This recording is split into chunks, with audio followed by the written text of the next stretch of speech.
ദൈവസന്നിധിയിലായിരിക്കാൻ ദൈവം നൽകി തന്ന സാവകാശത്തിന് നന്ദി പറയുന്നു.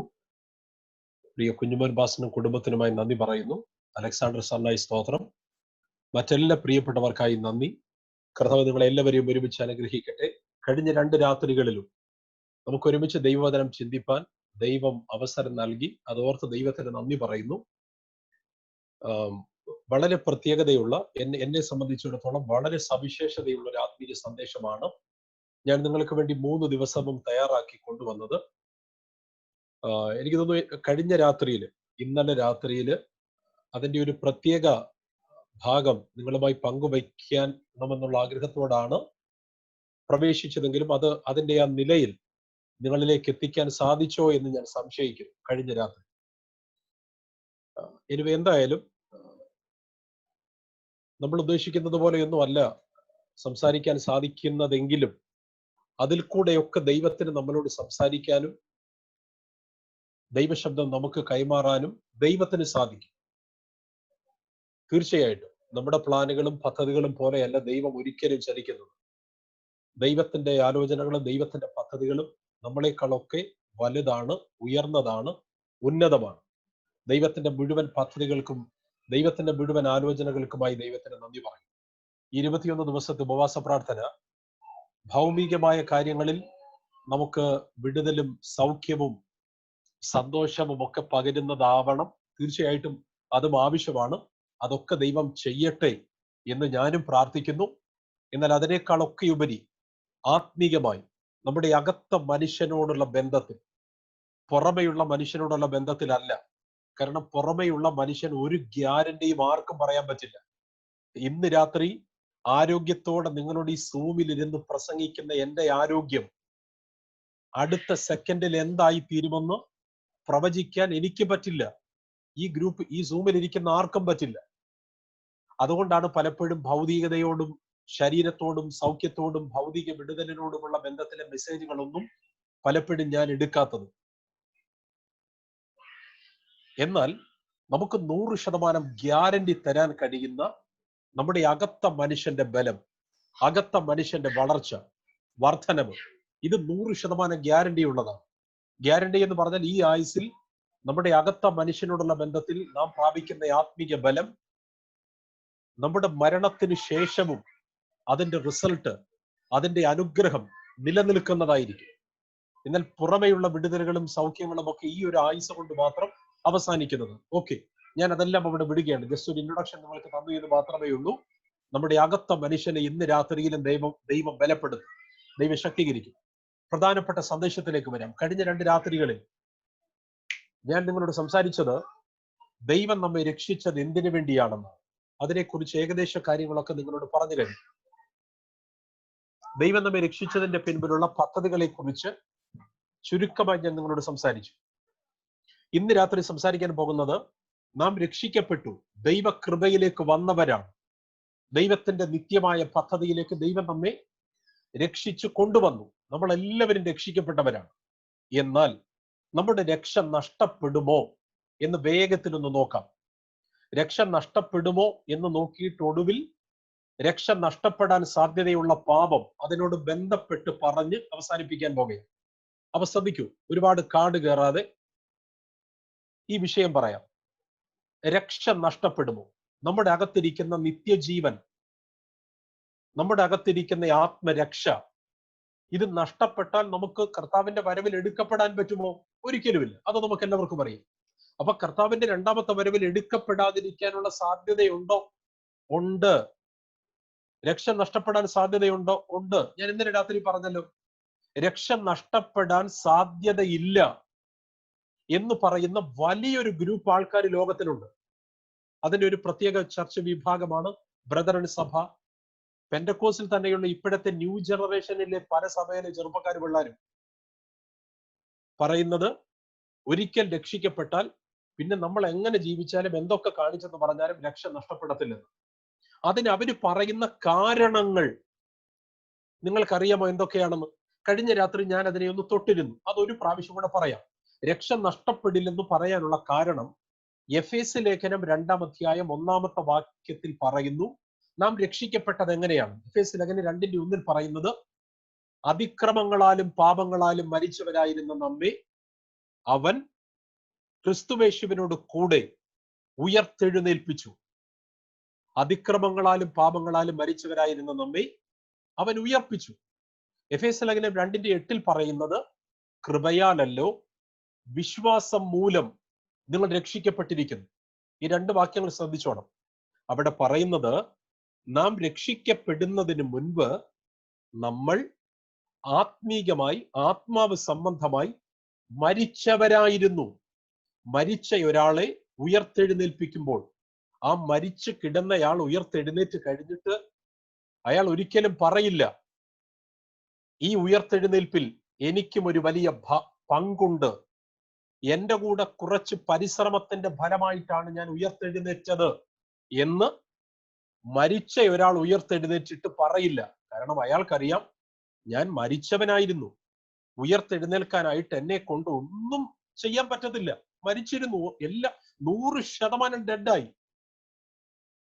അതിന്റെ ഒരു ഉദാഹരണം പറയാം. ലാസർ ദീനമായി കിടന്നപ്പോൾ യേശു ലാസറിന്റെ വീട്ടിൽ പോയില്ല. ലാസർ ദീനമായി കിടന്നപ്പോൾ യേശു ലാസറിന്റെ വീട്ടിൽ പോയില്ല. എന്തുകൊണ്ടാ പോകാതിരുന്നത്? എന്റെ ഒരു ചിന്ത ഞാൻ പറയാം കേട്ടോ, ബൈബിളിൽ അങ്ങനൊന്നുമില്ല. ലാസറെ ദീനമായിട്ട് കിടന്നപ്പോൾ യേശു അവിടെ പോയിരുന്നെങ്കിൽ, യേശു ചെല്ലുന്നു, രോഗിയായി കിടക്കുന്ന ലാസറിന് വേണ്ടി പ്രാർത്ഥിച്ച് രോഗിയായ ലാസർ സൗഖ്യം പ്രാപിക്കുന്നു. അടുത്ത സഭായോഗത്തിൽ ലാസർ എഴുന്നേറ്റ് നിന്നിട്ട് എങ്ങനെയാണ് സാക്ഷ്യം പറയുന്നത്? പ്രിയമുള്ളവരെ, കഴിഞ്ഞ ദിവസങ്ങളിൽ ഞാൻ രോഗിയായിരുന്നു. ഒരു രോഗിയുടെ പ്രത്യേകത, അയാൾ 100% ഡെഡ് അല്ല, 100% വീക്കല്ല. ഒരു രോഗിക്ക് കുറച്ച് ആരോഗ്യമൊക്കെ ഉണ്ട്, അല്ലേ? ഇനി എത്ര വലിയ രോഗിയാണെന്ന് പറഞ്ഞാലും, കോമ സ്റ്റേജിൽ കിടക്കുന്നയാളാണെന്ന് പറഞ്ഞാലും, അയാൾക്കൊരു അല്പ ജീവൻ അയാളുടേതെന്ന് പറയാൻ അവശേഷിക്കുന്നുണ്ട്, അല്ലേ? അപ്പൊ ലാസർ പറയുകയാ, ഞാൻ രോഗിയായിരുന്നു, 90% ഞാൻ രോഗിയായി, എന്റെ 90% ഞാൻ മരിച്ചവനെ പോലായിരുന്നു. എന്നാൽ പൂർണ്ണമായി ഞാൻ മരിച്ചില്ല, ഒരു 10% ജീവൻ എന്റെ അകത്തുണ്ടായിരുന്നു. പക്ഷെ യേശു വന്നിട്ട് എന്റെ 10% ജീവൻ എന്റെ അകത്തുണ്ടായിരുന്നു, ബാക്കി 90% സൗഖ്യവും ജീവനും യേശു എനിക്ക് തന്നു. അങ്ങനെ യേശുവിന്റെ 90-ഉം എന്റെ 10-ഉം കൂടെ ആയപ്പോൾ ഞാൻ സൗഖ്യമായി. അപ്പൊ അടുത്ത സഭായോഗത്തിന് ദീനമായി കിടന്ന ലാസർ സൗഖ്യം പ്രാപിച്ച് വന്ന് സാക്ഷ്യം പറഞ്ഞെങ്കിൽ ഇങ്ങനെ പറഞ്ഞേനെ, 100% ഒന്നും ഞാൻ ഡെഡ് ആയിരുന്നില്ല, ഒരു 10% ജീവൻ എന്റെ അകത്തുണ്ടായിരുന്നു, ബാക്കി 90 യേശു എനിക്ക് സൗജന്യമായിട്ട് തന്നു. അങ്ങനെ എന്റെ 10-ഉം കർത്താവിന്റെ 90-ഉം കൊണ്ട് ഞാൻ സൗഖ്യമായി. അപ്പൊ 100% മഹത്വം അവിടെ ലാസറിന് യേശുവിനെ കൊടുക്കാൻ പറ്റിയോ? പറ്റിയില്ല. കാരണം 10 ലാസറിൻ്റെതാ, 90 കർത്താവിന്റെ. എന്നാ ശ്രദ്ധിക്കൂ, ലാസർ ദീനമായി കിടന്നപ്പോൾ യേശു പോയില്ല. ലാസർ മരിച്ചപ്പോൾ, അർത്ഥം ലാസർ 100% ഡെഡായപ്പോൾ അവൻ ഇനി പ്രശംസിക്കാൻ ഒരു വകയുമില്ല. എന്നെ കേൾക്കുന്നവർ എത്ര പേരുണ്ടെന്ന് എനിക്കറിയില്ല. ലാസർ 100% മരിച്ചു. ഇതാ യേശു ലാസറിന്റെ വീട്ടിൽ ചെന്നു, അവനെ ഉയർത്തെഴുന്നേൽപ്പിച്ചു. അടുത്ത സഭായോഗത്തിന് ലാസർ എഴുന്നേറ്റ് പറയുന്ന സാക്ഷ്യം ഇതാണ്, പ്രിയരെ, ഞാൻ 100% സീറോയായി, ഞാൻ ഒന്നുമില്ലാത്തവനായിരുന്നു, 100% മരിച്ചവനായിരുന്നു, എന്നിൽ ഒരു തുള്ളി ജീവൻ പോലും ഇല്ലായിരുന്നു. യേശു വന്ന് എന്നിലേക്ക് തന്റെ ജീവൻ പകർന്ന് എന്നെ ഉയർത്തെഴുന്നേൽപ്പിച്ചു. മുഴുവൻ മഹത്വവും യേശുവിന്, മുഴുവൻ മഹത്വവും യേശുവിന്. എന്റെ ഒരു പങ്കും ഈ ഉയർത്തെഴുന്നേൽപ്പിൽ എനിക്ക് സംഭാവന കൊടുക്കാൻ കഴിഞ്ഞിട്ടില്ല. പ്രിയരെ, ഇതുപോലെയാണ് നമ്മൾ ഓരോരുത്തരും രക്ഷിക്കപ്പെട്ടത്. നിങ്ങൾ രക്ഷിക്കപ്പെട്ടത്. കാരണം രക്ഷിക്കപ്പെടുന്നതിന് മുൻപ് നിങ്ങൾ ആത്മാവിൽ മരിച്ചവരായിരുന്നു. യേശുവാണ് നിങ്ങളെ ഉയർത്തെഴുന്നേൽപ്പിച്ചത്. അതുകൊണ്ടാണ് എഫേസ്യർ 2:1 പറയുന്നത്, പാപത്തിൽ മരിച്ചവരെ ഉയർത്തെഴുന്നേൽപ്പിച്ചു. 2:8 പറയുന്നത്, കൃപയാലല്ലോ വിശ്വാസം മൂലം നാം രക്ഷിക്കപ്പെട്ടിരിക്കുന്നു, അതിന് നാം കാരണക്കാരല്ല. ദൈവത്തിന്റെ കൃപ, ദൈവത്തിന്റെ ജീവൻ, ദൈവത്തിന്റെ ശക്തി മാത്രമാണ് അതിന്റെ കാരണക്കാരൻ. അപ്പൊ ശ്രദ്ധിച്ചേ, നമ്മൾ രക്ഷിക്കപ്പെടാനായിട്ട് നമ്മൾ ഒരു സംഭാവനയും കൊടുത്തില്ലെന്ന്. നമുക്ക് വേണ്ടി ലോകസ്ഥാപനത്തിന് മുൻപ് രക്ഷ തയ്യാറാക്കിയത് ദൈവമാണ്. നമ്മെ രക്ഷിച്ചതും ദൈവമാണ്. അതിൽ നമ്മുടെ ഒരു പങ്കുമില്ല, അതിൽ നമ്മുടെ ഒരു പാർട്ടുമില്ല. കൃപയാൽ മാത്രമാണ് ഞാൻ രക്ഷിക്കപ്പെട്ടത്. എന്റെ ഒരു പ്രവൃത്തിയും അതിന് കാരണമല്ല എന്നുറപ്പുള്ളവർ ആയിരിക്കുന്ന സ്ഥലത്ത് കരമുയർത്ത് ദൈവത്തിന് സ്തോത്രം പറയുവാൻ പറ്റുമോ? കരങ്ങൾ ഉയർത്ത് ദൈവത്തിന് എത്ര പേർക്ക് നന്ദി പറയുവാൻ പറ്റും? ഹല്ലേലൂയ.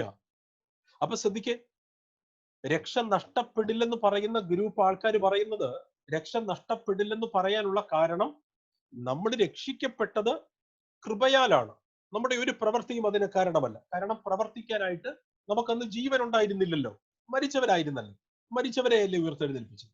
എന്നിട്ട് അവർ പറയുന്നു പ്രവൃത്തി കൊണ്ടല്ല നാം രക്ഷിക്കപ്പെട്ടത് കൃപയാലാണെങ്കിൽ, കൃപയിൽ വന്നതിന് ശേഷം രക്ഷിക്കപ്പെട്ടതിന് ശേഷവും നമ്മുടെ പ്രവർത്തികൾ കൊണ്ട് രക്ഷ ഒരിക്കലും നഷ്ടപ്പെടുകയുമില്ല.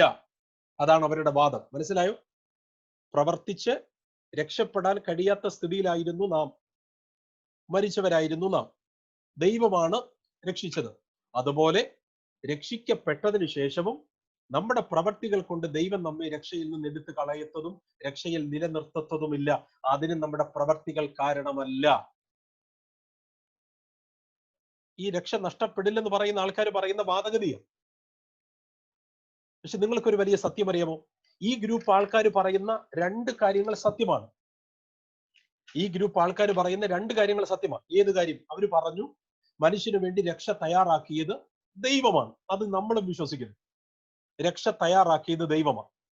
രണ്ട്, പ്രവൃത്തി കൊണ്ടല്ല നമ്മൾ രക്ഷിക്കപ്പെട്ടത്. അതും നമ്മൾ വിശ്വസിക്കുന്നു. നമ്മുടെ പ്രവൃത്തി ഒന്നും കൊണ്ടല്ല നമ്മൾ രക്ഷിക്കപ്പെട്ടത്. പക്ഷെ മൂന്നാമത് അവർ പറയുന്നത് രക്ഷിക്കപ്പെട്ടതിന് ശേഷവും നമ്മുടെ പ്രവൃത്തികൾ കൊണ്ട് രക്ഷ നഷ്ടപ്പെടത്തില്ല. നമ്മുടെ ജീവിതം മോശമാണെന്ന് വിചാരിച്ച്, പാപത്തിൽ രക്ഷിക്കപ്പെട്ടതിന് ശേഷവും തുടർന്നെന്ന് വിചാരിച്ച് നമ്മുടെ ആ പ്രവൃത്തികൾ നോക്കി രക്ഷയെ ഇറക്കി വിടത്തതൊന്നുമില്ല ദൈവം.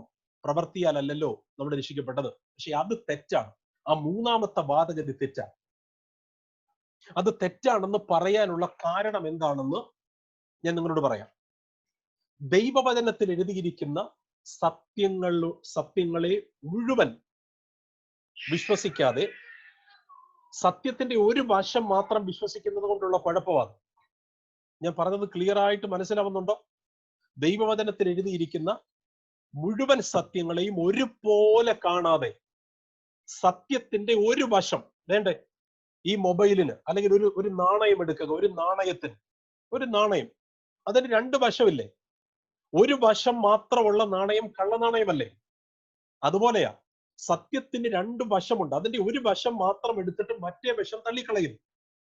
കാരണം നിങ്ങൾ ബൈബിൾ നമ്മൾ പരിശോധിച്ചാൽ കൃത്യമായിട്ട് വേദപുസ്തകം പറയുന്നു, ഒരു ഭാഗത്ത് വേദപുസ്തകം പറയുന്നു രക്ഷ കൃപയാലാണ്. മനുഷ്യന്റെ പ്രവർത്തികൾ കൊണ്ട് രക്ഷപ്പെടാൻ, രക്ഷ നേടാൻ കഴിയത്തില്ലെന്ന് ദൈവവചനത്തിൽ കൃത്യമായിട്ട് പറഞ്ഞിരിക്കുന്നു. അപ്പോൾ തന്നെ അതിന്റെ മറുഭാഗത്ത് ബൈബിളിൽ 100 കണക്കിന് വാക്യങ്ങളിൽ പറഞ്ഞിരിക്കുന്നു രക്ഷിക്കപ്പെട്ടതിന് ശേഷം നമ്മുടെ പ്രവർത്തികൾ കൊണ്ട് രക്ഷ നഷ്ടപ്പെടുത്താൻ കഴിയും. ഞാൻ പറഞ്ഞത് കേട്ടവർ ഒന്ന് റിയാക്ട് ചെയ്തേ. നിങ്ങൾ ആ സിഗ്നലൊക്കെ ഒന്ന് കഴിഞ്ഞ ദിവസം സ്റ്റിക്കർ ഒക്കെ ഒന്ന് കാണിച്ചാൽ അതുപോലെ കേൾക്കുന്നുണ്ടോ നിങ്ങളെന്ന് അറിയാൻ വേണ്ടി മാത്രമാണ്. സ്തോത്രം, സ്തോത്രം, സ്തോത്രം. ഷടയുന്ന ആൾക്കാർ സ്റ്റിക്കർ ഒക്കെ ഇട്ട് കാണിച്ചു. അതിന്റെ അർത്ഥം നിങ്ങൾ വളരെ സന്തോഷത്തോടെ ഇതൊക്കെ കേട്ടുകൊണ്ടിരിക്കുന്നു. ആമേൻ. ഞാൻ കഴിഞ്ഞ ദിവസം വേറൊരു ചർച്ചയിൽ ഇങ്ങനെ ക്ലാസ് എടുത്തപ്പോ ഇതൊക്കെ വളരെ ഗൗരവത്തോടെ വളരെ സീരിയസ് ആയിട്ട് പഠിപ്പിക്കേണ്ട വിഷയങ്ങളാണ് ഇതൊക്കെ. ഞാനിപ്പോ ഈ പറഞ്ഞുകൊണ്ടിരിക്കുന്നത് തമാശ പറഞ്ഞ് ചിരിച്ചൊന്നും പറയേണ്ട വിഷയങ്ങളല്ല. ഞാൻ മറ്റൊരു ചർച്ചയിൽ ഈ ഒരു വിഷയം വളരെ ഗൗരവത്തോടെ പഠിപ്പിച്ചുകൊണ്ടിരുന്നു. 1.5 മണിക്കൂറോ 1.25 മണിക്കൂറോ ആണ്. പ്രസംഗമൊക്കെ കഴിഞ്ഞപ്പോൾ അവിടുത്തെ ദൈവസം വന്നിട്ട് പറഞ്ഞു, ദൈവസനെ ഇനി മീറ്റിങ്ങിന് വരുന്ന സമയത്ത് ഞങ്ങൾ വിളിക്കുമ്പോൾ കുറച്ച് ചിരിച്ച മുഖത്തോടെ സംസാരിക്കണം. കാരണം ഞങ്ങളെല്ലാം ഒന്നാമത് പേടിച്ചിരിക്കുക ഈ കാര്യമൊക്കെ കേട്ടിട്ട്. സോ അതുകൊണ്ട് എന്റെ മുഖം ചിരി നിങ്ങൾക്ക് ഇവിടുത്തെ വീഡിയോയും ഒന്നാമത് ക്ലിയർ അല്ല. ഈ ലാപ്ടോപ്പിന് എന്തോ പ്രശ്നമാണ്. സോ എനിവേ, എന്തായാലും എനിക്കറിയാം കർത്താവിന്റെ വചനത്തെ സ്നേഹിക്കുന്നവർക്ക് ഞാൻ ചിരിച്ചാലും ഞാൻ ചിരിച്ചില്ലെങ്കിലും കർത്താവിന്റെ വചനത്തെ സ്നേഹിക്കുന്നവർക്ക് ഈ മെസ്സേജ് ഒരുപാട് ഗുണം ചെയ്യുന്നുണ്ട്. ആ കരങ്ങൾ ഉയർത്തി അവിടെ ഇരുന്നുകൊണ്ട് തന്നെ ഒരു സ്വോത്രം പറഞ്ഞു. ഞാൻ കാണുന്നില്ല, നിങ്ങൾ സ്വോത്രം പറയുന്നുണ്ടോന്ന്. നിങ്ങളുടെ ഭാര്യയും ഭർത്താവും പിള്ളേരും സർവശക്തനായ ദൈവം കാണുന്നുണ്ട്, നിങ്ങൾ സ്വോത്രം പറയുന്നുണ്ടോന്ന് ഒരു നല്ല സ്വോത്രം ദൈവത്തിന് പറഞ്ഞു. ആമേൻ. അപ്പൊ ശ്രദ്ധിക്കേ, ബൈബിളിൽ വ്യക്തമായിട്ട് പറയുന്നു, രക്ഷപ്പെടാൻ, രക്ഷിക്കപ്പെടാൻ നമ്മുടെ ഒരു പ്രവൃത്തിയും വേണ്ട. നമ്മൾ ഉരുളി കമത്തണ്ട, കുരിശുമല കയറണ്ട, ഏതെങ്കിലും ക്ഷേത്രങ്ങളിൽ പോകണ്ട, ദശാംശം കൊടുക്കണ്ട, ഒരു പ്രവൃത്തിയും വേണ്ട രക്ഷിക്കപ്പെടാൻ എന്ന് ബൈബിൾ പറയുമ്പോൾ തന്നെ മറുഭാഗത്ത് കൃത്യമായിട്ട് പറയുന്നു, നമ്മുടെ പ്രവൃത്തി കൊണ്ടല്ല നമ്മൾ രക്ഷിക്കപ്പെട്ടത്, എന്നാൽ നമ്മുടെ പ്രവൃത്തികൾ കൊണ്ട് രക്ഷ നഷ്ടപ്പെടുത്താൻ കഴിയും. സ്തോത്രം. അതിന്റെ ഒരു നല്ല ഒന്നാന്തരം ഉദാഹരണം ഞാൻ പറയാം. ആദം, എല്ലാവരും കേൾക്കണേ. ആദം, നമുക്കറിയാലോ, ആദത്തെ കുറിച്ച് അറിയാലോ. ആദം ഈ ഭൂമിയിലേക്ക് ജനിക്കാനായിട്ട് ആദത്തിന്റെ വല്ല പങ്കുമുണ്ടോ? അതിന് ഉണ്ടോ ഇല്ലയോ? ഈ ചോദിക്കുന്ന ചോദ്യങ്ങൾക്കൊക്കെ നിങ്ങൾക്ക് വേണമെങ്കിൽ വീഡിയോ ഓൺ ചെയ്യാതെ ഓഡിയോ ഓൺ ചെയ്ത് സംസാരിക്കാൻ പറ്റും. അല്ലെങ്കിൽ ഇവിടുത്തെ മെസ്സേജിന്റെ ഇൻബോക്സിൽ നിങ്ങൾക്ക് മെസ്സേജ് ഇടാം. അപ്പൊ എന്റെ ചോദ്യം ഇതാ, നിങ്ങൾ ഇനി മറുപടി പറഞ്ഞില്ലെങ്കിലും കൃത്യമായിട്ട് കേൾക്കണം.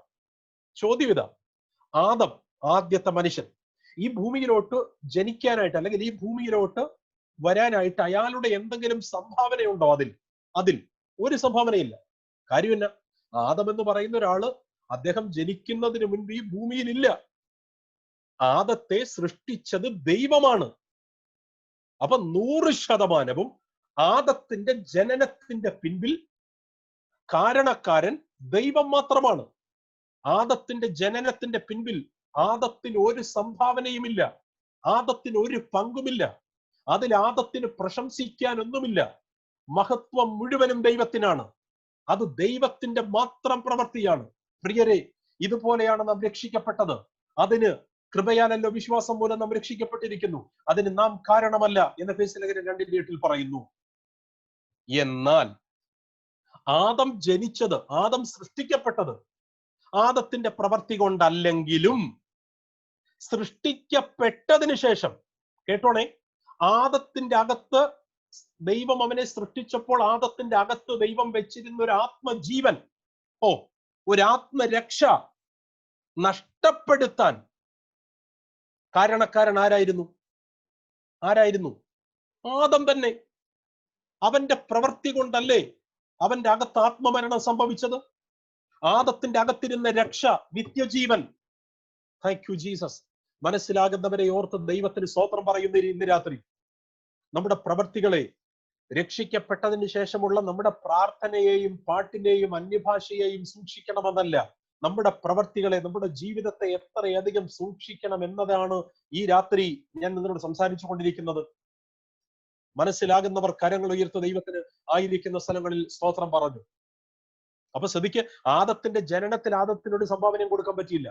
പക്ഷേ ജനിച്ചതിന് ശേഷം അദ്ദേഹത്തിന്റെ അകത്തുണ്ടായിരുന്ന രക്ഷ നഷ്ടപ്പെടുത്താൻ, ജീവൻ നഷ്ടപ്പെടുത്താൻ ആദത്തിന്റെ പ്രവൃത്തി കൊണ്ട് കാരണമായെങ്കിൽ നിങ്ങളൊക്കെ രക്ഷിക്കപ്പെട്ടവരാണ്, ഞാൻ രക്ഷിക്കപ്പെട്ടവരാണ്. എന്നാൽ നമ്മുടെ പ്രവൃത്തികൾ സൂക്ഷിച്ചില്ലെങ്കിൽ രക്ഷയും നിത്യജീവനും നഷ്ടപ്പെടാൻ സാധ്യതയുണ്ട്. കർത്താവിന്റെ രണ്ടാമത്തെ വരവിൽ കൈവിടപ്പെടാൻ സാധ്യതയുണ്ടെന്ന് തിരിച്ചറിയണം നാം. വേദപുസ്തകം വ്യക്തമായി പറയുന്നു. ഓക്കെ, ഞാൻ ഒരുപാട് കാട് കയറാതെ 2-3-4 വാക്യങ്ങൾ നിങ്ങളെ കാണിക്കാൻ പോകുകയാണ്. രക്ഷിക്കപ്പെട്ട ഒരുവന്റെ രക്ഷ നഷ്ടപ്പെടാൻ സാധ്യതയുണ്ടെന്ന് കാണിക്കുന്ന വാക്യങ്ങൾ ലൂക്കോസിന്റെ സുവിശേഷം 8-ാം അധ്യായം. ഈ സ്ക്രീനിൽ ഒന്ന് കാണിക്കാൻ പറ്റുമെങ്കിൽ ലൂക്കോസിന്റെ സുവിശേഷം 8-ാം അധ്യായം എല്ലാവരും നോക്കണേ. ലൂക്കോസ് 8:4 മുതൽ 15 വരെയുള്ള വാക്യങ്ങളിൽ യേശു കർത്താവ് ഒരു ഉപമ പറയുകയാണ്. ഈ ഉപമയിൽ 4 കൂട്ടം ആൾക്കാരെ കുറിച്ച് പറയുന്നു. ആരൊക്കെയാ 4 കൂട്ടം ആൾക്കാര്? വഴിയരികിലിരുന്നവർ, പാറസ്ഥലത്തിരുന്നവർ, മുള്ളിനിടയിൽ ഉള്ളവർ, നല്ല നിലത്ത് വിതയ്ക്കപ്പെട്ട അല്ലെങ്കിൽ നല്ല നിലത്തിരുന്നവർ. വഴിയരികിലിരുന്നവർ, പാറസ്ഥലത്തിരുന്നവർ, മുള്ളിന്റെ ഇടയിലിരുന്നവർ, പിന്നെ നല്ല നിലത്തിരുന്നവർ. നിങ്ങൾ ശ്രദ്ധിച്ചോണേ, ഇത് വളരെ ഗൗരവത്തോടെ ശ്രദ്ധിച്ചോണേ. ലൂക്കോസിന്റെ സുവിശേഷം 8:4 മുതൽ 15 വരെ ഞാൻ ഒരുപാട് അവിടെ നിൽക്കുന്നില്ല, കാരണം എനിക്ക് വേറെ കുറച്ച് സീരിയസ് ആയിട്ടുള്ള കാര്യങ്ങളോട് പറയാനുള്ളതുകൊണ്ട് ഞാൻ ഓടിപ്പോവുകയാണ്. ശ്രദ്ധിച്ച് കേൾക്കണം. ഇടയ്ക്ക് നെറ്റ്വർക്കിന്റെ പ്രശ്നം വല്ലതും ഉണ്ടെങ്കിൽ എന്നോട് പെട്ടെന്ന് പറയുകയും വേണമേ. അപ്പൊ ഇവിടെ യേശു കൃത്യമായി വാക്യം 8-ാം അധ്യായം 11-12 വാക്യത്തിൽ പറയുന്നു. 8:11-12 അവിടെ എന്താ പറയുന്നത്? വായിച്ചേ. ലൂക്കോസ് 8:11-12 ഒരാളൊന്ന് വായിക്കാമോ? പിന്നി ബ്രദർ ഉണ്ടോ? കഴിഞ്ഞ ഉപമയുടെ പൊരുളോ ആ വിത്ത് ദൈവവചനം വഴിയരികെയുള്ളവർ കേൾക്കുന്നവരെങ്കിലും അവർ വിശ്വസിച്ച് രക്ഷിക്കപ്പെടാതിരിക്കാൻ പിശാച് വന്ന് ഹൃദയത്തിൽ നിന്ന് വചനം എടുത്തു കളയുന്നു. യെസ്. അപ്പൊ അവിടെ എന്താ സംഭവിച്ചേ? വിത്ത്, ഈ ഉപമയിൽ പറയുന്ന വിത്ത് ദൈവവചനം. എന്തിനാ ഈ ദൈവവചനം എന്ന വിത്ത് വിതച്ചത്? വിശ്വസിച്ച് രക്ഷിക്കപ്പെടാൻ. ഓ സ്തോത്രം. വിത്ത് ദൈവവചനം, അത് ഹൃദയത്തിൽ വീഴുന്നു. എന്തിനാ? അത് നമ്മളൊക്കെ പറയുന്നത് ഈ വിത്താകുന്ന ദൈവവചനം നിന്റെ അകത്തിട്ടാൽ നിനക്ക് സൗഖ്യം, വീട്, കാറ്, അങ്ങനെ അതിനൊന്നിനും വേണ്ടിയല്ല. നമ്മുടെ ബന്ധനം പൊട്ടിക്കാനും കെട്ടടിക്കാനും ജോലിക്ക് വിരോധമായി നിൽക്കുന്ന കെട്ടഴിക്കാനൊന്നും അല്ല വചനം. സ്തോത്രം. അതൊക്കെ മഹാദൈവത്തിന്റെ കരുണ കൊണ്ട് നമ്മുടെ ആവശ്യങ്ങളൊക്കെ ദൈവം നടത്തി തരുമെന്നേ. അത് അത്രയും കണ്ടാ മതി. അതിനെ കൃത്യമായിട്ട് യേശു എന്ന വിതക്കാരൻ വചനത്തെ കുറിച്ച് കൃത്യമായിട്ട് പറയുകയാണ്. വിത്ത് ദൈവവചനം. അത് വിതയ്ക്കുന്നത് എന്തിനാ? വിശ്വസിച്ച് രക്ഷിക്കപ്പെടാൻ. അപ്പൊ ഇതിന്റെ ഈ ഉപമയുടെ പശ്ചാത്തലം എന്താ? ഉപമയുടെ പശ്ചാത്തലം രക്ഷിക്കപ്പെടുന്നതിനെ കുറിച്ചാണ്. ഒരാള് പ്രസംഗിക്കുന്നു. ആ പ്രസംഗം കേട്ടിട്ട് കുറച്ചു പേര്, അതിന്റെ 8-ാം അധ്യായത്തിന്റെ 5-ാമത്തെ വാക്യം ഒന്ന് വായിച്ച്. 8:5. വഴിയരികെ വീണ് ചവിട്ടി പോവുകയും ആകാശത്തിലെ പർവ്വജാതി അതിനെ തിന്നുകൊള്ളുകയും ചെയ്തു. മറ്റു ചിലത് പാറമേൽ വീണ്. ഈ 8:5 പറയുന്ന ആൾക്കാരുടെ കാര്യങ്ങളെ കുറിച്ച് 8:12 പിന്നീട് പറയുന്നുണ്ട്. വഴിയരികെയുള്ളവർ 12-ാമത്തെ വാക്യം. വഴിയരികെയുള്ളവർ കേൾക്കുന്നവരെങ്കിലും അവർ വിശ്വസിച്ച് രക്ഷിക്കപ്പെടാതിരിക്കാൻ പിശാച് വന്ന് അവർ ഹൃദയത്തിൽ നിന്ന് വചനം എടുത്തു കളയുന്നു. അപ്പൊ ഈ ഒന്നാമത്തെ ഗ്രൂപ്പ് വഴിയരികിയിരുന്ന ആൾക്കാർ രക്ഷിക്കപ്പെട്ടവരാണോ? അല്ല. അവർ വഴിയരികിയിരുന്നു, അവർ വചനം കേട്ടു, ഹൃദയത്തിൽ സംഗ്രഹിക്കാൻ തുടങ്ങുമ്പോൾ സാത്താൻ വന്നത് എടുത്ത് കളഞ്ഞു. എന്തിനെടുത്ത് കളഞ്ഞു? അവർ കൃത്യമായിട്ട് പറയുകയാ, രക്ഷിക്കപ്പെടാതിരിക്കാൻ. 12-ാമത്തെ വാക്യം നോക്കണം. രക്ഷിക്കപ്പെടാതിരിക്കാൻ പിശാച് വന്ന് അവരുടെ ഹൃദയത്തിൽ നിന്ന് വചനം എടുത്തു കളഞ്ഞു. അർത്ഥാൽ അവർ രക്ഷിക്കപ്പെട്ടവരല്ല. സ്തോത്രം. ഇനി അടുത്ത ഗ്രൂപ്പ് ആൾക്കാർ ഇവിടെ പറഞ്ഞിരിക്കുന്നത്, അതിന്റെ 6-ാമത്തെ വാക്യം വായിച്ചേ. 8:6. മറ്റു ചിലത് പാറമേൽ വീണ് മുളച്ച് നനവില്ലായകയാൽ ഉണങ്ങിപ്പോയി. ഈ പാറമേൽ വീണവരെ കുറിച്ചുള്ള വ്യാഖ്യാനം 8:13 ഒന്ന് വായിച്ചേ. 8:13. പാറമേലുള്ളവരോ കേൾക്കുമ്പോൾ വചനം സന്തോഷത്തോടെ കൈക്കൊള്ളുകയെങ്കിലും അത് ഈ സൂം മീറ്റിംഗിൽ ഇരിക്കുന്ന എല്ലാവരും ഇത് കേൾക്കണം. പാറമേലുള്ളവരെ കുറിച്ച് കേൾക്കണം. പാറമേലുള്ളവരോ വചനം കേട്ടു, സന്തോഷത്തോടെ കൈക്കൊണ്ടു, എങ്കിലും അവർക്ക് വേരില്ല. ഈ വേരെന്നൊക്കെ പറഞ്ഞാലേ ഭൂമിക്ക് അടിയിലോട്ടുള്ള ഒരു സാധനമല്ലേ വേര്. ഒരു വൃക്ഷത്തിന്റെ വേരെന്ന് പറഞ്ഞാൽ ഭൂമിക്ക് അടിയിലുള്ള കാര്യമല്ലേ. വൃക്ഷത്തിന്റെ മുകളിലേക്കുള്ളത് അതിന്റെ ഇലയും അതിന്റെ തടിയും ഒക്കെയല്ലേ. ഈ പാറപ്പുറത്തിരുന്നവർക്ക് വേരില്ലെന്ന് അവർ വചനം കേട്ടു. വചനം കേട്ടിട്ട് അവർക്ക് വേരില്ല. അടുത്തത് വായിച്ചെന്നു. അവർ തൽക്കാലം വിശ്വസിക്കുകയും പരീക്ഷാ സമയത്ത് പിൻവാങ്ങി പോവുകയും ചെയ്യുന്നു. ആമേൻ. അവര് വചനം കേട്ട് വിശ്വസിച്ചവരാണോ? വഴിയരികെ ഇരുന്നവർ വചനം കേട്ട് വിശ്വസിച്ചില്ല. കാരണം വിശ്വസിച്ചാൽ രക്ഷ ഉറപ്പാ. ഒന്നാമത്തെ ഗ്രൂപ്പ് വിശ്വസിച്ചില്ല, അതുകൊണ്ട് അവര് രക്ഷിക്കപ്പെട്ടതുമില്ല. പാറപ്പുറത്തിരുന്നവരോ പാറയുടെ മുകളിലിരുന്നവരോ കൃത്യമായിട്ട് പറയുന്നു, അവർ തൽക്കാലം വിശ്വസിച്ചു. അർത്ഥം എന്താ? രക്ഷ വരുന്നത് വിശ്വാസത്തല്ല. വചനം കേട്ട് വിശ്വസിച്ചാൽ രക്ഷിക്കപ്പെടും. ഇവിടെ ഈ വിതക്കാരൻ പറയുന്നു, വചനം വിതയ്ക്കുന്നത് വിശ്വസിച്ച് രക്ഷിക്കപ്പെടാനാ. രക്ഷിക്കപ്പെടാനായിട്ടുള്ള പ്രസംഗം കേട്ട് പാറമുകളിൽ ഇരുന്നവർ, പാറയുടെ പുറത്തിരുന്നവർ ആ വചനം വിശ്വസിച്ച് തൽക്കാലം വിശ്വസിച്ചു. അർത്ഥം തൽക്കാലം അവർ വിശ്വസിച്ച് രക്ഷിക്കപ്പെട്ടവരാ. തൽക്കാലം. എന്നാൽ അവർക്ക് വേരില്ലാത്തത് കൊണ്ട് പരീക്ഷ സമയത്ത് എന്താ വായിക്കുന്ന ബ്രദറെ ഇവിടെ? അവർ തൽക്കാലം വിശ്വസിക്കുകയും പരീക്ഷ സമയത്ത് 13 പരീക്ഷാ സമയത്ത് പിൻവാങ്ങി പോവുകയും ചെയ്യുന്നു. എന്തുകൊണ്ടാണ് അവർ പരീക്ഷ സമയത്ത് പിന്മാറിപ്പോയത്? അവർ രക്ഷയിൽ നിന്ന് വീണുപോയെന്നല്ലേ അവിടെ പറയുന്നേ? ജീസസ്. കാരണം എന്താ? അവർക്ക് വേരില്ല. വേര് മണ്ണിന്റെ അടിയിലാണ്. ഒരു വൃക്ഷത്തിന്റെ വേര് മണ്ണിന്റെ അടിയിലുള്ള സാധനമല്ലേ? വൃക്ഷത്തിന്റെ മുകളിൽ അതിന്റെ ഇലയും തടിയുമല്ലേ ഉള്ളത്? ബൈബിൾ നിങ്ങൾ പരിശോധിച്ചാൽ ഒരു ക്രിസ്ത്യാനിക്ക് രണ്ട് ജീവിതമുണ്ട്. ഒന്ന് പരസ്യ ജീവിതവും മറ്റൊന്ന് രഹസ്യ ജീവിതവും. നമ്മുടെ ചിന്തകൾ, നമ്മുടെ തോട്ട് ലൈഫ്, മനസ്സിലാകുന്നവരെ ദൈവത്തിന് മാത്രം കാണാൻ കഴിയുന്ന നമ്മുടെ രഹസ്യ ജീവിതം, അത് മറ്റാർക്കും കാണാൻ പറ്റില്ല. അതാണ് മണ്ണിന്റെ അടിയിലുള്ള വേര്. അവരുടെ രഹസ്യ ജീവിതത്തിൽ അവർ പാപം ചെയ്യുന്നവരായിരുന്നു. രഹസ്യ ജീവിതത്തിൽ ദൈവത്തോട് വിശ്വസ്തതയുള്ളവരായിരുന്നില്ല. രക്ഷിക്കപ്പെട്ടവരാണ്. അവർ വചനം കേട്ടു. അവർ തൽക്കാലം വിശ്വസിച്ച് രക്ഷിക്കപ്പെട്ടവരായിരുന്നെങ്കിലും അവർക്ക് ജീവിതത്തെ ക്രമീകരിക്കാൻ കഴിയാതിരുന്നത് കൊണ്ട് അവർ പിന്മാറിപ്പോയി. മനസ്സിലാക്കണം നിങ്ങളെ ഉപമ. ഇനി ഞാൻ എല്ലാം വ്യാഖ്യാനിച്ച സമയം പോകും. ആ ഉപമ തന്നെ വ്യാഖ്യാനിക്കുന്നില്ല. പിന്നെ അടുത്ത ആൾക്കാരാരെ മുള്ളിനടിയിലുള്ളവർ, ഞാൻ അവരെ കുറിച്ച് ഇപ്പൊ പറയുന്നില്ല. അടുത്ത നാലാമത്തെ ആൾക്കാര് നല്ല മണ്ണിൽ വീണവർ. ഈ നല്ല മണ്ണിൽ വീണവരെന്ന് പറഞ്ഞാൽ എന്താണെന്നറിയുമോ? ഒന്ന് വായിച്ചത് 4:8 ഒന്ന് വായിച്ച ഫിന്നി ബ്രദറെ. മറ്റു ചിലത് നല്ല നിലത്ത് വീണ് മുളച്ച്. അവരുടെ വ്യാഖ്യാനം 8:15 ഒന്ന് വായിച്ചേ. 8:15. നല്ല മണ്ണിലുള്ളതോ വചനം കേട്ട് ഗുണമുള്ള നല്ല ഹൃദയത്തിൽ സംഗ്രഹിച്ച് ക്ഷമയോടെ ഫലം കൊടുക്കുന്നവർ തന്നെ. ഓ സ്തോത്രം സ്തോത്രം. നിങ്ങൾ എനിക്കത് നിർത്തി മണിക്കൂർ പറയാനുണ്ട് അവിടെ. നല്ല നിലത്ത് വീണവരുടെ പ്രത്യേകത, അവർ രക്ഷയുടെ പൂർത്തി പ്രാപിച്ചവരാണ്. രക്ഷയ്ക്ക് 3 തലമുണ്ട്. രക്ഷിക്കപ്പെട്ടു, രക്ഷിക്കപ്പെട്ടുകൊണ്ടിരിക്കുന്നു, രക്ഷിക്കപ്പെടും. മനസ്സിലാവുന്നുണ്ടോ? ഈ രക്ഷിക്കപ്പെടുമെന്നുള്ളത് കർത്താവിന്റെ രണ്ടാമത്തെ വരവില്ല. അതിനെയാണ് രക്ഷാപൂർത്തി എന്ന് പറയുന്നത്. ഈ സൂം മീറ്റിംഗിൽ എന്നെ കേൾക്കുന്ന നിങ്ങൾ എല്ലാവരും ഏതെങ്കിലും ഒരു ദിവസം രക്ഷിക്കപ്പെട്ടവരാണ്. നിങ്ങൾ അതിൽ നിലനിൽക്കണം. നിലനിന്നാലേ കർത്താവിന്റെ രണ്ടാമത്തെ വരവിൽ രക്ഷയുടെ പൂർത്തി പ്രാപിച്ച് കർത്താവിന്റെ വരവിൽ എടുക്കപ്പെടാൻ പറ്റൂ.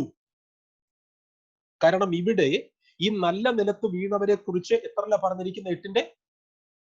8:16 അവരെ കുറിച്ച് പറയുന്നത് നല്ല മണ്ണിലുള്ളതോ വചനം കേട്ട് ഗുണമുള്ള നല്ല ഹൃദയത്തിൽ സംഗ്രഹിച്ച് ക്ഷമയോടെ ഫലം കൊടുത്തു. അർത്ഥം എന്താ?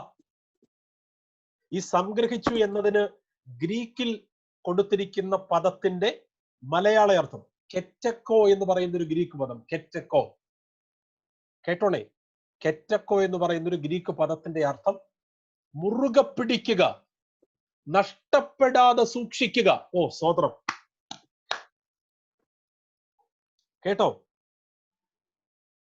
ഈ ലൂക്കോസ് 8:15 പറയുന്നില്ലേ? കുറച്ചു പേര് നല്ല മണ്ണിൽ വീണ വിത്തിന്റെ വ്യാഖ്യാനം തരികയാണ്. അവർ വചനം കേട്ട് രക്ഷിക്കപ്പെട്ടിട്ട് ആ രക്ഷയെ ഹൃദയത്തിൽ ക്ഷമയോടെ സൂക്ഷിച്ചു വന്നു, സംഗ്രഹിച്ചു. ഹൃദയത്തിൽ സംഗ്രഹിച്ചു എന്നതിന്റെ ഗ്രീക്ക് കെറ്റക്കോ. കെറ്റക്കോ എന്നതിന്റെ നല്ല മലയാള അർത്ഥം മുറുകെ പിടിക്കുക, നന്നായി സൂക്ഷിക്കുക, ഭദ്രമായി സൂക്ഷിക്കുക എന്നാണ്. അപ്പൊ ഈ മൂന്നാമത്തെ ആൾക്കാര് രക്ഷയുടെ ഫലം അല്ലെ, അവർ ക്ഷമയോടെ ഹൃദയത്തിൽ വചനം സ്വീകരിച്ച് രക്ഷിക്കപ്പെട്ട് ആ രക്ഷയെ സംഗ്രഹിച്ച് ക്ഷമയോടെ ഫലം കൊടുത്തു എന്ന് പറഞ്ഞാൽ അവർ രക്ഷിക്കപ്പെട്ട് രക്ഷയുടെ പൂർത്തി പ്രാപിക്കുന്നവരാണ്. അവർ ഒരിക്കലും രക്ഷ നഷ്ടപ്പെടുത്തത്തില്ലെന്ന്. രക്ഷ നഷ്ടപ്പെടുത്താതിരിക്കത്തക്കവണ്ണം അവരിലുള്ള ക്വാളിറ്റി എന്താണ്, യോഗ്യത എന്താണ്? അവർ അതിനെ സൂക്ഷിച്ചു, അവരതിനെ മുറുകെ പിടിച്ചു, അവരതിനെ കളയാതെ ക്ഷമയോടെ സൂക്ഷിച്ചു. അപ്പൊ സൂക്ഷിച്ചില്ലെങ്കിലോ? രക്ഷിക്കപ്പെട്ടതിന് ശേഷം രക്ഷയെ, ജീവിതത്തെ സൂക്ഷിച്ചില്ലെങ്കിൽ പാറ സ്ഥലത്തുള്ളവരെ പോലെ പിന്മാറിപ്പോകും, രക്ഷ നഷ്ടപ്പെടും എന്നാണ് അതിന്റെ അർത്ഥം. ഞാൻ ഈ പറയുന്നത് മനസ്സിലായവർ ഒന്ന് റിയാക്ട് ചെയ്ത് നിങ്ങളുടെ ഇതൊക്കെ ഒന്ന് കാണുന്നത്. ഞാൻ എല്ലാവർക്കും മനസ്സിലാവുന്നുണ്ടോ? ഞാൻ ഇത്രയും നേരം പറഞ്ഞത് മനസ്സിലായെങ്കിൽ ഒന്ന് പ്രതികരിച്ച് എന്തേലും ഒന്ന് പറഞ്ഞേ. സ്വോത്രം സ്വോത്രം സ്വോത്രം. ആമേൻ ആമേൻ ആമേൻ ആമേൻ. കുറെ പേര് പറഞ്ഞു. അപ്പൊ നിങ്ങൾക്ക് ക്ലിയർ ആവുന്നുണ്ട്. ദൈവത്തിന് സ്വോത്രം. ഇനി ഇത് സീരിയസ് ആയിട്ട്, വളരെ സീരിയസ് ആയിട്ട് നമ്മൾ ചിന്തിക്കേണ്ട കാര്യമായതുകൊണ്ട് കുറച്ച് വാക്യങ്ങൾ കൂടെ പറയാം. രക്ഷ നഷ്ടപ്പെടുമെന്ന് കാണിക്കുന്ന, ഇപ്പൊ നിങ്ങൾ ചോദിക്കും ദൈവദാസനെ, ഈ സൂം മീറ്റിംഗിൽ ഞങ്ങളൊക്കെ വളരെ കൊറോണയും ജോലിയുടെ ഒക്കെ കാര്യം ഓർത്ത് പേടിച്ചിരിക്കുമ്പോ ഞങ്ങളെ പേടിപ്പിക്കാനാണോ ഇങ്ങോട്ട് വന്നത്? ഒരിക്കലും അല്ല. ഞാൻ ഇന്ന് രാത്രി വന്നതേ സ്വർഗത്തിലെ അപ്പൻ, നമ്മുടെ സ്വർഗത്തിലെ ഇന്നലെ ഞാൻ പറഞ്ഞില്ലേ ദൈവം നമ്മുടെ ഫാദർ ആണെന്ന്. ആ ഫാദറിന്റെ അടുത്തുനിന്ന് ഒരു മെസ്സേജും കൊണ്ടാണ് വന്നത്. കേട്ടോ? ഈ മെസ്സേജ് ഫാദർ തരുന്നത് എന്തിനാണെന്ന് അറിയാമോ? നമ്മൾ രക്ഷയുടെ പൂർത്തി പ്രാപിക്കണം. ഈ രക്ഷയിൽ നിന്ന് പിന്മാറി പോകരുത്. വിറയലോടും ഭയത്തോടും കൂടെ രക്ഷയ്ക്കായി പ്രവർത്തിക്കണം. കർത്താവിന്റെ വരവ് വരെ പിടിച്ചു നിൽക്കണം നാം ഓരോരുത്തരും. അതാണ് നമ്മുടെ അപ്പന്റെ ആഗ്രഹം. അതുകൊണ്ടാണ് ഈ മെസ്സേജ് നിങ്ങൾക്ക് തരുന്നത്. ഈ തൽക്കാലം ഇങ്ങോട്ട് വന്നിട്ട് കഴിഞ്ഞ ദിവസം ഒരാൾ ഒരു സൂം മീറ്റിങ്ങില് പ്രസംഗിച്ചിട്ട് അദ്ദേഹം പറഞ്ഞത് അങ്ങ് പ്രവചിക്കുക, സൂം മീറ്റിലിരുന്ന് ഓരോരുത്തരോടും പ്രവചിച്ചിട്ട് പുള്ളി സൂമിൽ ഇരുന്ന ആൾക്കാരെ തെള്ളിയിടുക. അപ്പൊ പുള്ളിക്ക് മനസ്സിലായി ആൾക്കാര് തന്റെ മുമ്പിൽ ഇല്ലാത്തത് കൊണ്ട് അദ്ദേഹം സൂമിൽ കൂടെ ഓഡിയൻസിനോട് സൂം മീറ്റിംഗിൽ പങ്കെടുക്കുന്നവരോട് പറയുകയാണ്, പ്രിയമുള്ളവരെ, ഞാൻ നിങ്ങളെ ഇപ്പോൾ പ്രാർത്ഥിച്ച് തറയിടാൻ പോവുകയാണ്. നിങ്ങൾ എഴുന്നേറ്റ് നിൽക്കുക. ഞാൻ കൈ ഉയർത്തി റിസീവ് എന്ന് പറയുമ്പോൾ നിങ്ങളെല്ലാം പുറകോട്ട് അങ്ങ് വീഴണം എന്ന്. ഇപ്പൊ കണ്ട പുതിയ പുതിയ അടവ് നയങ്ങൾ കൊണ്ടുവരികയാണ്. ഇപ്പോഴാണെങ്കിൽ ഫേസ്ബുക്കും ഒക്കെ തുറന്നു കഴിഞ്ഞാൽ മെസ്സേജ് എന്നൊക്കെ പറഞ്ഞാൽ ഒരു പണിയില്ലാത്ത ആൾക്കാർ ചുമ്മാ കയറി നിങ്ങൾ സംസാരിക്കുക. അപ്പൊ നിങ്ങൾ ചോദിക്കും, പിന്നെ നിങ്ങൾക്ക് മാത്രം പ്രസംഗിച്ചാൽ മതിയോ? അല്ലല്ല, ആര് വേണമെങ്കിലും ദൈവത്തിനെ പ്രസംഗിച്ചോട്ടെ. പക്ഷെ വേദപുസ്തകം കൃത്യമായിട്ട് പറയുന്നുണ്ട്, ഇത് കർത്താവിന്റെ കാര്യമാണ്. കർത്താവിന്റെ കാര്യം കൃത്യമായി പഠിച്ചു പരിശോധിച്ചതിന് ശേഷം മാത്രമേ പബ്ലിക്കിനോട് അത് സംസാരിക്കാവൂ എന്ന് വേദപുസ്തകത്തിൽ 100 കണക്കിന് വാക്യമുണ്ട്. അതൊന്നും ഞാനിപ്പോ എടുത്തു തരാൻ നിൽക്കുന്നില്ല. ഓക്കെ, ഞാൻ അതൊക്കെ പറയാൻ പോയി കഴിഞ്ഞാൽ പിന്നെ സമയം പോകും. ഞാൻ അതുകൊണ്ട് ഇടയ്ക്ക് എക്സാമ്പിൾ എനിക്ക് ഒരുപാട് എക്സാമ്പിൾ ഒക്കെ ഇടയ്ക്ക് പറയാൻ വരുന്നുണ്ട്. അതൊക്കെ അതൊക്കെ എക്സാമ്പിളിലോട്ട് കയറി കഴിഞ്ഞാൽ എന്റെ ഒരു കുഴപ്പം നിങ്ങൾക്ക് അറിയാലോ, പിന്നെ എടുത്ത വിഷയം അവസാനിപ്പിക്കാൻ പറ്റത്തില്ല. അപ്പൊ ഞാൻ ഈ പറഞ്ഞു വരുന്ന ആശയം എന്താ? യേശു നമ്മളെ ഒരുപാട് സ്നേഹിക്കുന്നു. കർത്താവ് നമ്മളെ ഒരുപാട് ഇഷ്ടപ്പെടുന്നു. നമ്മൾ അവിടുത്തെ വരവിൽ അവിടുത്തോടൊപ്പം എടുക്കപ്പെടണമെന്ന് തമ്പുരാൻ ആഗ്രഹിക്കുന്നു. ഈ രാത്രി അകത്ത മനുഷ്യന്റെ ബലം കൊതിക്കുന്നവരാണ് എന്നെ കേൾക്കുന്നതെങ്കിൽ ഈ സന്ദേശം നിങ്ങളുടെ അകത്ത് വലിയ ചൈതന്യത്തെ കൊണ്ടുവരും, നിങ്ങളുടെ അകത്ത് വലിയ മാറ്റത്തെ കൊണ്ടുവരും. മുൻപേ അവന്റെ രാജ്യവും നീതിയും ഈ രാത്രി നിങ്ങൾ അന്വേഷിക്കാൻ തയ്യാറായാൽ നിങ്ങളുടെ ഭൗതിക മേഖലകളിൽ ആവശ്യമുള്ള വിടുതൽ നിങ്ങൾ പോലും അറിയാതെ ദൈവം നിങ്ങൾക്ക് വേണ്ടി ചെയ്തു തരും. ഓക്കെ, വിടുകയാ, വരാം. മറ്റൊരു ഉപമ ലൂക്കോസിന്റെ സുവിശേഷം 12-ാം അധ്യായം 41 മുതൽ 46 വരെ. ആ വാക്യം വായിപ്പിക്കേണ്ടെന്ന് വിചാരിച്ചതാണെങ്കിലും പെട്ടെന്ന് എടുത്തു. ലൂക്കോസ് 12-ന്റെ 41-ഉം 42 പെട്ടെന്ന് എടുത്തി. അത് മറ്റൊരു ഉപമയാണ്. കർത്താവ് ഈ ഉപമ പറയുന്നത് ഞങ്ങളോടോ എല്ലാവരോടും കൂടെയോ എന്ന് പത്രോസ് ചോദിച്ചതിന് കർത്താവ് പറഞ്ഞത്, തക്ക സമയത്ത് ആഹാരം വീതം കൊടുക്കേണ്ടതിന് അതൊരു ഉപമയാണ്. അതെല്ലാം വായിക്കേണ്ട ബ്രദറെ. അതിന്റെ 46-ാമത്തെ വാക്യം മാത്രം ഒന്ന് വായിച്ചേ. 46. അവൻ നോക്കിയിരിക്കാത്ത നാളിലും അറിയാത്ത നാഴികയിലും ആ ദാസന്റെ യജമാനൻ വന്ന് അവനെ ദണ്ഡിപ്പിക്കുകയും അവൻ അവിശ്വാസികളോടുകൂടെ പങ്കു കൽപ്പിക്കുകയും ചെയ്യും. ഇപ്പൊ വായിച്ചത് കേട്ടോ, ഫിന്നി ബ്രദർ ഇപ്പൊ വായിച്ചത് കേട്ടോ. അവന് അവിശ്വാസികളോട് കൂടെ പങ്ക് കൽപ്പിക്കും. Oh Jesus. അപ്പോ ഇയാൾ ആരായിരുന്നു? ഇയാൾ വിശ്വാസിയായിരുന്നു. ഇയാളുടെ സ്റ്റാൻഡ് വിശ്വാസി എന്നതാ. കാരണം ഇവിടെ പറയുന്ന യജമാനൻ നമ്മുടെ കർത്താവാണ്, ജീസസ്. യജമാനന്റെ ദാസൻ എന്ന് പറഞ്ഞാൽ തീർച്ചയായിട്ടും അത് രക്ഷിക്കപ്പെട്ടവരാ. രക്ഷിക്കപ്പെടാത്ത അവിശ്വാസികളെ കുറിച്ചോ ജാതികളെ കുറിച്ചോ അല്ല ആ ദാസൻ എന്ന് പറഞ്ഞിരിക്കുന്നത്. യജമാനന്റെ ദാസൻ തന്നെയല്ല, രക്ഷിക്കപ്പെടാത്തവർക്ക് ദൈവം ഗിഫ്റ്റ് ഒന്നും കൊടുക്കാറുമില്ല. ഇവിടുത്തെ വിഷയം, ഒരു യജമാനൻ ആ യജമാനന്റെ ദാസന് കുറച്ച് ഗിഫ്റ്റ് കൊടുത്തു വ്യാപാരം ചെയ്യാൻ. ആ ഗിഫ്റ്റ്, ആ കൊടുത്ത പണം പുള്ളി നന്നായിട്ട് വിനിമയം ചെയ്തില്ല. അതാണ് ദാസന്റെ കുറ്റം. അപ്പോ ഇവിടെ പറയുന്ന യജമാനൻ ആരാണ്? യേശുവാണ്. യജമാനൻ യേശുവാണെങ്കിൽ യേശു ഗിഫ്റ്റ് കൊടുക്കുന്നത്, കൃപാവരങ്ങൾ കൊടുക്കുന്നത്, താലന്ത് കൊടുക്കുന്നത് രക്ഷിക്കപ്പെടാത്തവർക്കാണോ? ഒരിക്കലുമല്ല, രക്ഷിക്കപ്പെട്ടവർക്കാണ്. അപ്പോ ഈ ദാസൻ ആരാണ്? രക്ഷിക്കപ്പെട്ട ആളാണ്. നിങ്ങൾ എല്ലാവരും കേട്ടോണോ ഇത്? രക്ഷിക്കപ്പെട്ട് കഴിഞ്ഞതിന് ശേഷം ഒരു താലന്ത് പോലും ലഭിക്കാത്ത ആരുമില്ല. അത് നന്നായിട്ട് വിനിമയം ചെയ്തില്ലെങ്കിലും അവിശ്വാസികളോട് കൂടെ പങ്കുമോഹരിയും ലഭിക്കാൻ സാധ്യതയുണ്ടെന്ന് ഈ രാത്രി എല്ലാവരും കേട്ടോണം. ജീസസ് സ്വോത്രം പറഞ്ഞു, കരങ്ങൾ ഉയർത്തി സ്വോത്രം പറഞ്ഞു. പാടാനോ പ്രസംഗിക്കാനോ പ്രാർത്ഥിക്കാനോ സാക്ഷ്യം പറയാനോ, ഒരാൾ രോഗിയായിട്ടിരിക്കുമ്പോ ഒന്ന് വിളിച്ച് ഒരു ആശ്വാസ വചനം പറയാനൊക്കെയുള്ള ഗിഫ്റ്റ് നമ്മുടെ അകത്ത് ദൈവം എന്തെങ്കിലുമൊക്കെ നമ്മുടെ അകത്ത് തന്നിട്ടുണ്ട്. അതൊക്കെ നന്നായിട്ട് വിനിമയം ചെയ്യണമെന്ന്. സ്തോത്രം. ഓക്കെ, അത് എനിക്ക് ഇവിടെ എല്ലാം നിർത്തി വ്യാഖ്യാനിക്കാനുണ്ട്. പക്ഷെ ഞാൻ തിടുക്കത്തോട് ഓടുകയാണ്. ദൈവം സഹായിച്ച് ഇന്ന് ഒരുപാട് സമയം മുന്നോട്ട് പോകുന്നതുമില്ല. എനിക്ക് വലിയ സന്തോഷമുണ്ട് കേട്ടോ. കൃത്യസമയത്ത് അവസാനിപ്പിക്കും കേട്ടോണേ. അപ്പൊ ഇവിടുത്തെ ലൂക്കോസ് എത്രയായിരുന്നു? ലൂക്കോസ് 12-ാം അധ്യായം 41 മുതൽ 46 വരെ ഒരു യജമാനനെ കുറിച്ചും ആ യജമാനന്റെ ദാസനെ കുറിച്ച് പറഞ്ഞിട്ട് പറയുകയാണ്, ഇയാള് രക്ഷിക്കപ്പെട്ട വിശ്വാസിയായിരുന്നു. പക്ഷേ കർത്താവ് വന്നപ്പോൾ അദ്ദേഹത്തിൽ തെറ്റ് കണ്ടു, കുറ്റം കണ്ടു. കുറ്റം അയാളുടെ പ്രവൃത്തി ദോഷമുള്ളതായി കണ്ടപ്പോൾ അവന് അവിശ്വാസികളോട് കൂടെ പങ്കുകൊടുത്തു. അർത്ഥം, ഇയാൾ വിശ്വാസിയായിരുന്നെങ്കിലും അദ്ദേഹത്തിന്റെ പ്രവൃത്തി കാരണം രക്ഷ നഷ്ടപ്പെട്ടു. ജീസസ്, ഈ രാത്രി വളരെ കെയർഫുൾ ആയിരിക്കുക, വളരെ സൂക്ഷിക്കുക. നമ്മുടെ വാക്കുകൾ, നമ്മുടെ പ്രവൃത്തികൾ, നമ്മുടെ ചിന്തകൾ വളരെ സൂക്ഷിക്കുക. ഓക്കെ, ഇനി രണ്ട് മൂന്ന് കാര്യങ്ങൾ വേഗത്തിൽ കാണിക്കാം. ഞാൻ 1-2 വാക്യങ്ങൾ നിങ്ങളെ കാണിക്കാം. കൊലോസ്യ ലേഖനം ഒന്ന് എടുക്കാൻ പറ്റിയാൽ നന്നായിരുന്നു. കൊലോസ്യ ലേഖനം ഒന്ന് എടുത്ത് ഈ വാക്യങ്ങളൊക്കെ കാണിക്കണമെന്ന് വിചാരിച്ചതാണെങ്കിലും കാണിക്കണമെന്ന്, അല്ലെങ്കിൽ വേണ്ട, എല്ലാം കൂടെ കാണിക്കുന്നത് വിഷയമാണ്. വേണ്ട, ഇത് സോറി കേട്ടോ, ഇത് മാറ്റണ്ട, സ്ക്രീൻ മാറ്റണ്ട. 1 കൊരിന്ത്യർ 9:27 ഒന്നെടുത്ത്. 1 കൊരിന്ത്യർ 9:27.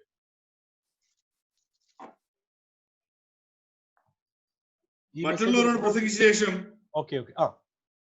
ഞാൻ തന്നെ കൊള്ളരുത്തനായി പോകാതിരിക്കേണ്ടതിന് എന്റെ ശരീരത്തെ ദണ്ഡിപ്പിച്ച് അടിമയാക്കി അത്രേ ചെയ്യുന്നത്. ഓ ജീസസ്, കേട്ടോണേ, ഇത് കേട്ടോണേ. നിങ്ങൾ ഇന്ന് രാത്രിയിലെ ഈ മെസ്സേജ് ആരെങ്കിലും കേൾക്കാത്തവരുണ്ടെങ്കിൽ അവർക്ക് ഇത് പറഞ്ഞു കൊടുക്കണം. ദൈവസഭ ഇത് റെക്കോർഡ് ചെയ്യുന്നുണ്ടല്ലോ? യെസ്, റെക്കോർഡ് ചെയ്യുന്നുണ്ട്. എനിക്ക് ബ്രദർ, എനിക്ക് ഇതിന്റെ ഒരു റോബിൻ ബ്രദർ ഇതിന്റെ ഒരു ഇത് അയച്ചു തരണേ, ഇതിന്റെ റെക്കോർഡ് ചെയ്യുന്നതിന്. ഇത് നിങ്ങൾ കേൾക്കണേ. സാക്ഷാൽ പൗലോസ് എന്ന് പറഞ്ഞാൽ നമുക്ക് വളരെ ഇഷ്ടമുള്ള യേശു കഴിഞ്ഞാൽ ആത്മമണ്ഡലത്തിൽ ഇത്രയും ശോഭിച്ച, അല്ലെങ്കിൽ യേശു കഴിഞ്ഞാൽ എന്ന് പറയണ്ട, മനുഷ്യരുടെ ഇടയിൽ ഏറ്റവും 21 നൂറ്റാണ്ട് കണ്ടതിന് വെച്ച് ഏറ്റവും വലിയ അപ്പോസ്തലൻ. കേട്ടോണേ, 3-ാം സ്വർഗത്തിൽ പോയ മനുഷ്യൻ, അത്ഭുതങ്ങൾ തന്റെ ശുശ്രൂഷയിൽ ആവശ്യത്തിലധികം ചെയ്തൊരു മനുഷ്യൻ, 3-ാം സ്വർഗത്തിൽ പോയൊരു വലിയ മനുഷ്യൻ, വെളിപ്പാടുകളുടെ ആധിക്യത്താൽ അങ്ങേയറ്റത്തെ ആത്മമണ്ഡലത്തിൽ കയറിയ ഒരു മനുഷ്യൻ, അഭിഷേകത്തിന്റെ ഏറ്റവും ഉന്നതിയിൽ ചെന്നൊരു മനുഷ്യൻ ഇവിടെ പറകയാ, മറ്റുള്ളവരോട് പ്രസംഗിച്ചിട്ട് ഞാൻ തന്നെ കൊള്ളരുതാത്തവനായി പോകാൻ സാധ്യതയുണ്ട്. Oh Jesus. അതെ, പുതിയ നിയമം എഴുതിയത് ഗ്രീക്ക് മൂലഭാഷയിൽ ഇങ്ങനെയല്ല. നമ്മളിപ്പോ വായിച്ചത് ഈ സ്ക്രീനിൽ കാണുന്നത് സത്യവേദ പുസ്തകമാണ്. ഗ്രീക്ക് മൂലഭാഷയിൽ ഞാൻ അതിനെ ഒന്ന് വിവർത്തനം ചെയ്ത് വായിക്കാം. ഈ വാക്യം തന്നെ കേട്ടോണം. അതിങ്ങനെയാ: ഞാൻ മറ്റുള്ളവരോട് പ്രസംഗിച്ചതിന് ശേഷം ഞാൻ തള്ളപ്പെട്ടു പോകാതിരിക്കേണ്ടതിന് എന്റെ ശരീരത്തെ ഞാൻ ദണ്ഡിപ്പിച്ചടിമയാക്കുന്നു. കേട്ടോ, ഞാൻ എന്റെ ശരീരത്തെ ക്രൂശിക്കുന്നു. ഞാൻ എന്റെ ജഡമോഹങ്ങളെ ക്രൂശിക്കാൻ ആഗ്രഹിക്കുന്നു. ഞാൻ പാപത്തെ ജയിക്കാൻ ആഗ്രഹിക്കുന്നു. എന്റെ പ്രവൃത്തിയെ ഞാൻ സൂക്ഷിക്കാൻ ആഗ്രഹിക്കുന്നു. പൗലോസേ, എന്തിനാ സൂക്ഷിക്കുന്നത്? മറുപടി: ഞാൻ രക്ഷിക്കപ്പെട്ട് 3-ാം സ്വർഗത്തിൽ പോയി നിത്യതയുടെ വെളിച്ചം കിട്ടിയവനാണെങ്കിലും ഞാൻ തള്ളപ്പെട്ടു പോകാൻ സാധ്യതയുണ്ടെന്ന്, രക്ഷ നഷ്ടപ്പെടാൻ സാധ്യതയുണ്ട്. സാക്ഷാൽ പൗലോസിന്റെ അവസ്ഥ ഇതാണെങ്കിൽ നമ്മൾ എത്രയധികം നമ്മുടെ ജീവിതത്തെ സൂക്ഷിക്കണം. ഞാൻ ഈ മൂലഭാഷ എന്നൊക്കെ പറയുന്നത് ഒരു ബഹളത്തിന് അങ്ങ് പറഞ്ഞു പോവുകയല്ല. നിങ്ങൾ പരിശോധിക്കൂ, സിമ്പിൾ ആയിട്ട് ഗൂഗിൾ ഒന്ന് സെർച്ച് ചെയ്യൂ. മൂലഭാഷയിൽ പറയുന്നത് പൗലോസ് പറയുക, മറ്റുള്ളവരോട് പ്രസംഗിച്ചിട്ട് ഞാൻ തള്ളപ്പെട്ടു പോകാതിരിക്കേണ്ടതിന് ഞാൻ എന്റെ ജഡത്തെ ക്രൂശിക്കുന്നു. അപ്പൊ പൗലോസും പറയുകയാണ്, തള്ളപ്പെടാൻ, രക്ഷ നഷ്ടപ്പെടാൻ ഒന്ന് പറഞ്ഞേ സാധ്യതയുണ്ട്. Oh Jesus. ഇനി വാക്യം എബ്രായ ലേഖനം 10:38 കാണിക്കേണ്ടത് ഞാൻ വായിക്കാം. എബ്രായർ 10:38. എന്നാൽ എന്റെ നീതിമാൻ വിശ്വാസത്താൽ ജീവിക്കും, പിന്മാറുന്നു എങ്കിലോ എന്റെ ഉള്ളത്തിൽ അവന് പ്രസാദമില്ല. അർത്ഥം എന്താ? നീതിമാൻ എന്ന് പറഞ്ഞാൽ രക്ഷിക്കപ്പെട്ട ഒരാളാ. രക്ഷിക്കപ്പെട്ട ഒരാൾ പിന്മാറാൻ സാധ്യതയുണ്ടെന്നാണ് അതിന്റെ അർത്ഥം. അപ്പോസ്തല പ്രവൃത്തി 14:22 വിശ്വാസത്തിൽ നിലനിൽക്കണമെന്നും നാം അനേക കഷ്ടങ്ങളിൽ കൂടി ദൈവരാജ്യത്തിൽ കടക്കേണ്ടതാകുന്നു എന്ന് പൗലോസ് അവരെ പ്രബോധിപ്പിച്ചു. അർത്ഥം എന്താ? വിശ്വാസത്തിൽ നിൽക്കണമെന്ന്, അനേക കഷ്ടങ്ങളിൽ കൂടി ദൈവരാജ്യത്തിൽ കടക്കണമെന്ന്. അപ്പോ വിശ്വാസത്തിൽ നിലനിന്നാൽ ദൈവരാജ്യത്തിൽ കടക്കാമെന്നാണ് അതിന്റെ അർത്ഥം. കൊലോസ്യർ 1:23 അവിടെ പറയുന്നത് കൃപയിൽ വിശ്വാസത്തിൽ നിലനിന്നാൽ അവന്റെ മുൻപാകെ നാം നിൽക്കും. 1 തിമോഥെയോസ് 4:1-2 5:15 നിങ്ങൾ വീട്ടിൽ പോയി ഇതൊക്കെ വായിക്കണം. അവിടെ ഇത് മാത്രമല്ല, ഇനി ഒരു 50-ൽ പരം വാക്യം ഞാൻ നിങ്ങൾക്ക് കാണിച്ചു തരാം. അവിടെയെല്ലാം പറഞ്ഞിരിക്കുന്നത് സൂക്ഷിച്ചില്ലെങ്കിൽ, ഭയപ്പെട്ടില്ലെങ്കിൽ രക്ഷ നഷ്ടപ്പെടാൻ സാധ്യതയുണ്ട്. ഇന്നത്തെ പല ന്യൂ ജനറേഷൻ ചെറുപ്പക്കാരും, ഈ ന്യൂ ജനറേഷൻ എന്നൊക്കെ പറയുമ്പോഴേ ഈ ന്യൂ ജനറേഷൻ എന്ന് പറയുന്നവരെക്കാളും ചെറുപ്പമാണ് ഞാൻ. അപ്പൊ നിങ്ങൾ വിചാരിക്കരുത് ഞാൻ എന്തോ ന്യൂ ജെന്നും അല്ലാതെ ഓൾഡ് ആണെന്ന്. 34-35 വയസ്സുള്ളവരൊക്കെ ന്യൂ ജനറേഷനാ. അപ്പോ എന്നെക്കാളും പ്രായമുള്ളവരെയൊക്കെയാണ് ഞാൻ ന്യൂ ജനറേഷൻ എന്ന് വിളിക്കുന്നത്. കാരണം ഈ ന്യൂ ജനറേഷൻ എന്ന് പറയുന്ന ഗ്രൂപ്പിന്റെ വക്താക്കന്മാര് പഠിപ്പിക്കുന്നത് നിങ്ങൾ ഒരിക്കൽ വിശ്വസിച്ച് രക്ഷിക്കപ്പെട്ടാൽ പിന്നെ എങ്ങനെ ജീവിച്ചാലും രക്ഷ നഷ്ടപ്പെടത്തില്ല. സ്നാനപ്പെട്ടോ, ഇനി പിന്നെ എന്നൊക്കെ കാണിച്ചാലും രക്ഷ ഒന്നും നഷ്ടപ്പെടാം, നിങ്ങൾ സ്വർഗത്തിൽ പോകും. നോ, ഇത്രയും വാക്യം ഞാൻ നിങ്ങൾക്ക് മുമ്പിൽ തന്നു. ഈ വാക്യം തെളിവാണ്. നിങ്ങൾക്ക് ഇനി സ്വർഗത്തിൽ എന്നിട്ട് പറയാൻ പറ്റത്തില്ല, അയ്യോ കർത്താവേ ഞങ്ങൾക്ക് അറിയത്തില്ലായിരുന്നു, രക്ഷിക്കപ്പെട്ടിട്ട് ജീവിതം സൂക്ഷിച്ചില്ലേ രക്ഷ നഷ്ടപ്പെടുമെന്ന്. അറിയത്തില്ലായിരുന്നു എന്ന് പറയാൻ ഇവിടെ ഇരിക്കുന്ന ആർക്കും ഇനി പറ്റത്തില്ല. നിങ്ങളെല്ലാം ഞാൻ എത്ര വാക്യം ഇപ്പൊ കാണിച്ചു, ഇനിയും വേണമെങ്കിൽ 19 വാക്യമുണ്ട് കാണിക്കാം. ഞാൻ അവിടെ കൊണ്ട് അത് നിർത്തുകയാണ്. സ്വർഗത്തിൽ നിന്ന് എക്സ്ക്യൂസ്. അപ്പൊ നിങ്ങൾ ആരോട് വിചാരിക്കുക, അയ്യോ ഈ മീറ്റിങ്ങിന് വരണ്ടായിരുന്നല്ലോ. ഈ വാക്യങ്ങളെല്ലാം കേൾക്കുകയും ചെയ്തു. അറിയാതെ കണ്ട അടിക്ക് യോഗ്യമായത് ചെയ്താൽ കുറച്ചടിയും. ഒരു വാക്യം ഉണ്ടെന്ന് വായിച്ചേ, ലൂക്കോസ് 12:48 ഒന്ന് വായിക്കാമോ പിന്നെ ബ്രദറെ? സ്ക്രീനിൽ കാണിക്കാൻ പറ്റുമോ? കാണിച്ചു. ലൂക്കോസ് 12:47 ഇപ്പൊ നമ്മൾ വായിച്ച ഉപമയിലുള്ളതാ. 47-48. യജമാനന്റെ ഇഷ്ടം അറിഞ്ഞിട്ട് ഒരുങ്ങാതെയും അവന്റെ ഇഷ്ടം ചെയ്യാതെയും ഇരിക്കുന്ന ദാസന് വളരെ അടികൊള്ളും. അറിയാതെ കണ്ട് അടിക്ക് യോഗ്യമായത് ചെയ്തവനോ കുറെ അടികൊള്ളും. വളരെ ലഭിച്ചവനോടോ ഇവിടെ പറഞ്ഞു കേട്ടോ, അറിയാതെ കണ്ട് അടിക്ക് യോഗ്യമായത് ചെയ്താൽ കുറച്ച് അടിയെ കിട്ടുമെന്ന്. കൂടുതൽ അറിഞ്ഞിട്ട് തെറ്റ് ചെയ്താൽ കൂടുതൽ അടി കിട്ടുമെന്ന്. ഒരു തല്ലിപ്പൊളി പ്രസംഗവും ഉണർവും മീറ്റിംഗും ഒക്കെ പോയി കഴിഞ്ഞാൽ നിങ്ങൾക്ക് സ്വർഗത്തിൽ എന്ന വലിയ അടിയൊന്നും കിട്ടത്തില്ല. കാരണം അങ്ങനെയുള്ള പല മീറ്റിങ്ങിലും നമ്മുടെ തലയിലൊക്കെ കൈവച്ച് തള്ളിയിട്ട് കുത്തി മറിച്ചൊക്കെ പോകുന്ന പല പ്രസംഗവും ഇല്ലേ, അതിനകത്തൊന്നും വലിയ സത്യമൊന്നുമില്ല. ഞാൻ പറഞ്ഞുള്ളതാ, നിങ്ങൾ എന്നോട് പിണങ്ങിയാലും ഇല്ലെങ്കിലും. പക്ഷേ കൃത്യമായിട്ട് ശാന്തമായിട്ട് വേദപുസ്തകത്തിൽ നിന്ന് കൃത്യമായിട്ടുള്ള വചനമാണ് നിങ്ങൾക്ക് തരുന്നതെങ്കിൽ അതൊക്കെ നിങ്ങൾക്ക് വലിയ ഇൻഫർമേഷനാണ്. ഈ ഇൻഫർമേഷൻ എല്ലാം കൂടെ കിട്ടിയിട്ട് തെറ്റിപ്പോയാൽ കൂടുതൽ അടി കിട്ടുമെന്ന്. ഈ രാത്രി മീറ്റിങ്ങിന് വന്നവർക്കായി സ്വതന്ത്രം പറയുന്നു. ആരൊക്കെ ലെഫ്റ്റ് ആയി പോകുന്നുണ്ടോ? ഇല്ല, പോകുന്നില്ല, എല്ലാവരും ഉണ്ടല്ലോ. ഇനിയും കേട്ടിട്ട് ആരെങ്കിലും ലെഫ്റ്റ് ആയി പോവുകയാണെങ്കിൽ അതിന്റെ അർത്ഥം എന്താണ്? കുറച്ച് അടി കിട്ടിയാൽ മതി, അതുകൊണ്ട് ഒരുപാട് കേൾക്കേണ്ടത്. ഓക്കെ, ഞാൻ അവിടെ വിടുകയാണ്. രക്ഷ നഷ്ടപ്പെടാൻ സാധ്യതയുണ്ട്. ഞാൻ അതുകൊണ്ട് രക്ഷ നഷ്ടപ്പെടുമെന്നുള്ളത് കാര്യം ക്ലിയർ ആയല്ലോ. ഇനി അപ്പൊ ഒരാൾ എന്നോട് ചോദിച്ചു, ഒരിക്കൽ എന്നോട് ചോദിച്ചു, ദിയാസനെ അങ്ങനെയാണെങ്കിൽ ഈ രക്ഷ ഏത് പാപം ചെയ്താലാണ് രക്ഷ നഷ്ടപ്പെടുന്നത്? രക്ഷിക്കപ്പെട്ടിട്ട് ഒരു ചെറിയ പാപം ചെയ്താലും രക്ഷ നഷ്ടപ്പെടും. ഞാൻ ഈ തുമ്മിയെ തെറിക്കുന്ന മൂക്കാണ് രക്ഷ എന്നല്ല ഞാൻ ഈ പറഞ്ഞു വരുന്നത്. അങ്ങനെ ആയിരുന്നെങ്കിൽ നമ്മുടെയൊക്കെ രക്ഷ എന്നേ നഷ്ടപ്പെട്ടേ. നമ്മൾ മരിക്കുന്നത് വരെയും പാപത്തിന്റെ പ്രലോഭനം, പാപത്തിന്റെ പരീക്ഷ നമുക്കുണ്ടായിരിക്കും. പാപത്തിൽ വീഴാനുള്ള സാധ്യതയേ ഉണ്ട്, അതിനൊന്നും ഒരു സംശയമില്ല. രക്ഷിക്കപ്പെട്ട അടുത്ത സെക്കൻഡിൽ നമ്മൾ പൂർണ്ണരാകുമെന്നൊന്നുമല്ല ഞാൻ ഈ പറയുന്നത്. കർത്താവിന്റെ രണ്ടാമത്തെ വരവിലേ നമ്മൾ പൂർണ്ണരാകും, അതിനൊരു സംശയമില്ല. പക്ഷെ നമ്മൾ ഗ്രാജുവലി വളരും, ജയിച്ച് വളരും. നമ്മൾ പാപത്തിന്റെ മേൽ ജയമുള്ളവരാണ്, അതിനൊരു സംശയമില്ല. എന്നാൽ ഞാൻ വേദോസം വായിച്ചപ്പോഴേ ബൈബിളിൽ എനിക്ക് കാണാൻ പറ്റിയത്, കൃത്യമായിട്ട് രക്ഷിക്കപ്പെട്ടതിന് ശേഷം ഒരു പാപം ചെയ്താൽ നമ്മുടെ രക്ഷ നഷ്ടപ്പെടും. ആ പാപം ഏതാണെന്ന് ഒന്ന് പറഞ്ഞ് ഈ രാത്രിയിലെ പ്രസംഗം അവസാനിപ്പിക്കാൻ പോകുകയാണ്. രക്ഷ നഷ്ടപ്പെടുത്തുന്ന പാപം ഏതാണെന്ന് കേൾക്കാൻ ആഗ്രഹമുള്ളവര് ഒന്ന് സ്തോത്രം പറഞ്ഞ് നിങ്ങളുടെ ആ സിഗ്നലൊക്കെ ഒന്ന് കാണട്ടെ, ആ സ്റ്റിക്കർ ഒന്ന് കാണിച്ച് അത് കേൾക്കാൻ ആഗ്രഹമുള്ളവർ എല്ലാവരും ഉണ്ടോ എന്ന് നോക്കണം. എന്നിട്ട് സ്തോത്രം കേൾക്കാൻ ആഗ്രഹമുള്ളവർ വന്നു. ഒരു പാപം, നമ്മുടെ ധാരണ കൊലപാതകം, വ്യഭിചാരം, മദ്യപാനം, പുകവലി ഇതൊക്കെ ചെയ്താൽ സ്വർഗത്തിൽ പോകത്തില്ല. സത്യമാ. സത്യം എന്ന് പറഞ്ഞാൽ ഇതൊന്നും ചെയ്യാൻ പാടില്ല. നിങ്ങൾക്ക് എന്നെ അറിയാലോ, ഞാൻ അതൊക്കെ ചെയ്താലും കുഴപ്പമില്ലെന്ന് പറയുന്ന ആളല്ല എന്ന് നിങ്ങൾക്കറിയാലോ. പക്ഷെ കൊലപാതകം ചെയ്ത രക്ഷിക്കപ്പെട്ടതിന് ശേഷം രക്ഷ നഷ്ടപ്പെടുത്താൻ സാധ്യതയുള്ള ഒരു പാപമുണ്ടെന്ന് ബൈബിളിൽ കൃത്യമായിട്ട് പറഞ്ഞിട്ടുണ്ട്. അത് ഇതിനെക്കുറിച്ചൊരു 8-10 മണിക്കൂർ സംസാരിക്കണം. പക്ഷെ ഞാനൊരു 10, 15, 20 മിനിറ്റോടെ നമ്മുടെ മുമ്പിൽ ഇനിയുള്ളൂ. ഞാൻ അത്രയും നേരം കൊണ്ട് അവസാനിപ്പിക്കാൻ പോകെ. രക്ഷ നഷ്ടപ്പെടുമെന്ന് പറഞ്ഞു. രക്ഷ നഷ്ടപ്പെടുത്തുന്ന പാപം ഏതാണെന്ന് ബൈബിളിൽ കൊടുത്തിട്ടുണ്ടോ? ഉണ്ട്. അങ്ങനെ ഒരു പാപത്തെ കുറിച്ച് സ്പെസിഫൈ ചെയ്ത് പറഞ്ഞിട്ടുണ്ട്. അത് ഈ പറഞ്ഞ് അവസാനിപ്പിക്കാം. അത് അറിയണമെങ്കിൽ, ഈ രക്ഷ നഷ്ടപ്പെടുത്താൻ സാധ്യതയുള്ള പാപം ഏതാണെന്ന് അറിയണമെങ്കിൽ അതിനു മുൻപ് മറ്റൊരു കാര്യം അറിയണം. അത് ഏത് കാര്യമാണെന്ന് അറിയാമോ? നമ്മൾ ഓരോരുത്തരും രക്ഷിക്കപ്പെട്ടപ്പോൾ, ഞാൻ പറഞ്ഞല്ലോ, ഞാൻ എൻ്റെ 17ാമത്തെ വയസ്സിലാണ് രക്ഷിക്കപ്പെട്ടത്. നമ്മൾ രക്ഷിക്കപ്പെട്ടപ്പോൾ നമുക്ക് കുറെ അനുഗ്രഹങ്ങൾ കിട്ടി, കുറെ ബ്ലെസ്സിങ്സ് കിട്ടി. അതെന്തൊക്കെയാണെന്ന് ആദ്യം ഒന്ന് അറിയണം. എന്നാലേ പാപം ഏതാണെന്ന് തിരിച്ചറിയുമ്പോൾ. രക്ഷിക്കപ്പെട്ടപ്പോൾ നമുക്ക് കിട്ടിയ അനുഗ്രഹം ഏതൊക്കെയാ ഒന്ന് പറയാമോ? അത് എനിക്ക് കാറില്ലായിരുന്നു, കാറ് കിട്ടി. എന്തോ പറയാമെന്നതാണെങ്കിൽ പറഞ്ഞു. രക്ഷിക്കപ്പെട്ടപ്പോൾ നമുക്ക് കിട്ടിയ അനുഗ്രഹം. അപ്പം കുറച്ചു പേര് പറഞ്ഞു, എനിക്ക് കാറ് കിട്ടി, എനിക്ക് സൗഖ്യം കിട്ടി, എന്റെ ക്യാൻസർ മാറി. രക്ഷിക്കപ്പെടുന്നതിന് മുൻപ് ജോലിയില്ലായിരുന്നു. ഒരു ഉപദേശം വന്ന് പറഞ്ഞു രക്ഷിക്കപ്പെട്ട ജോലി കിട്ടും. രക്ഷിക്കപ്പെട്ട് സ്ഥാനപ്പെട്ടപ്പോൾ ജോലി കിട്ടി.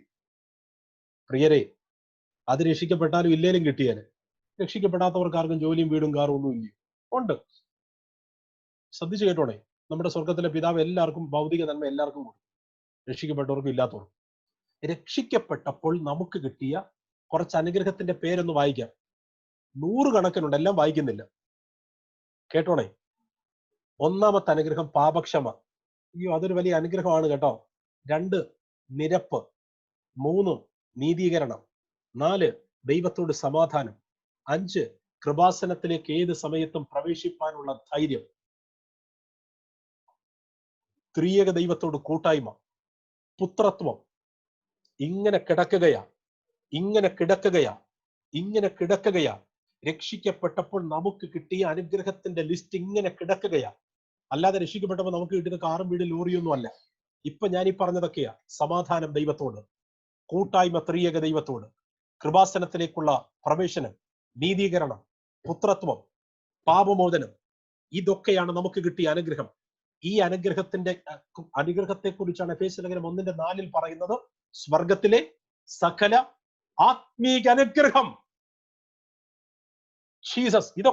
ഇതൊന്നും ഓൾഡ് ടെസ്റ്റമെന്റിൽ ഈ നിലയിൽ ഉണ്ടായിരുന്നില്ല.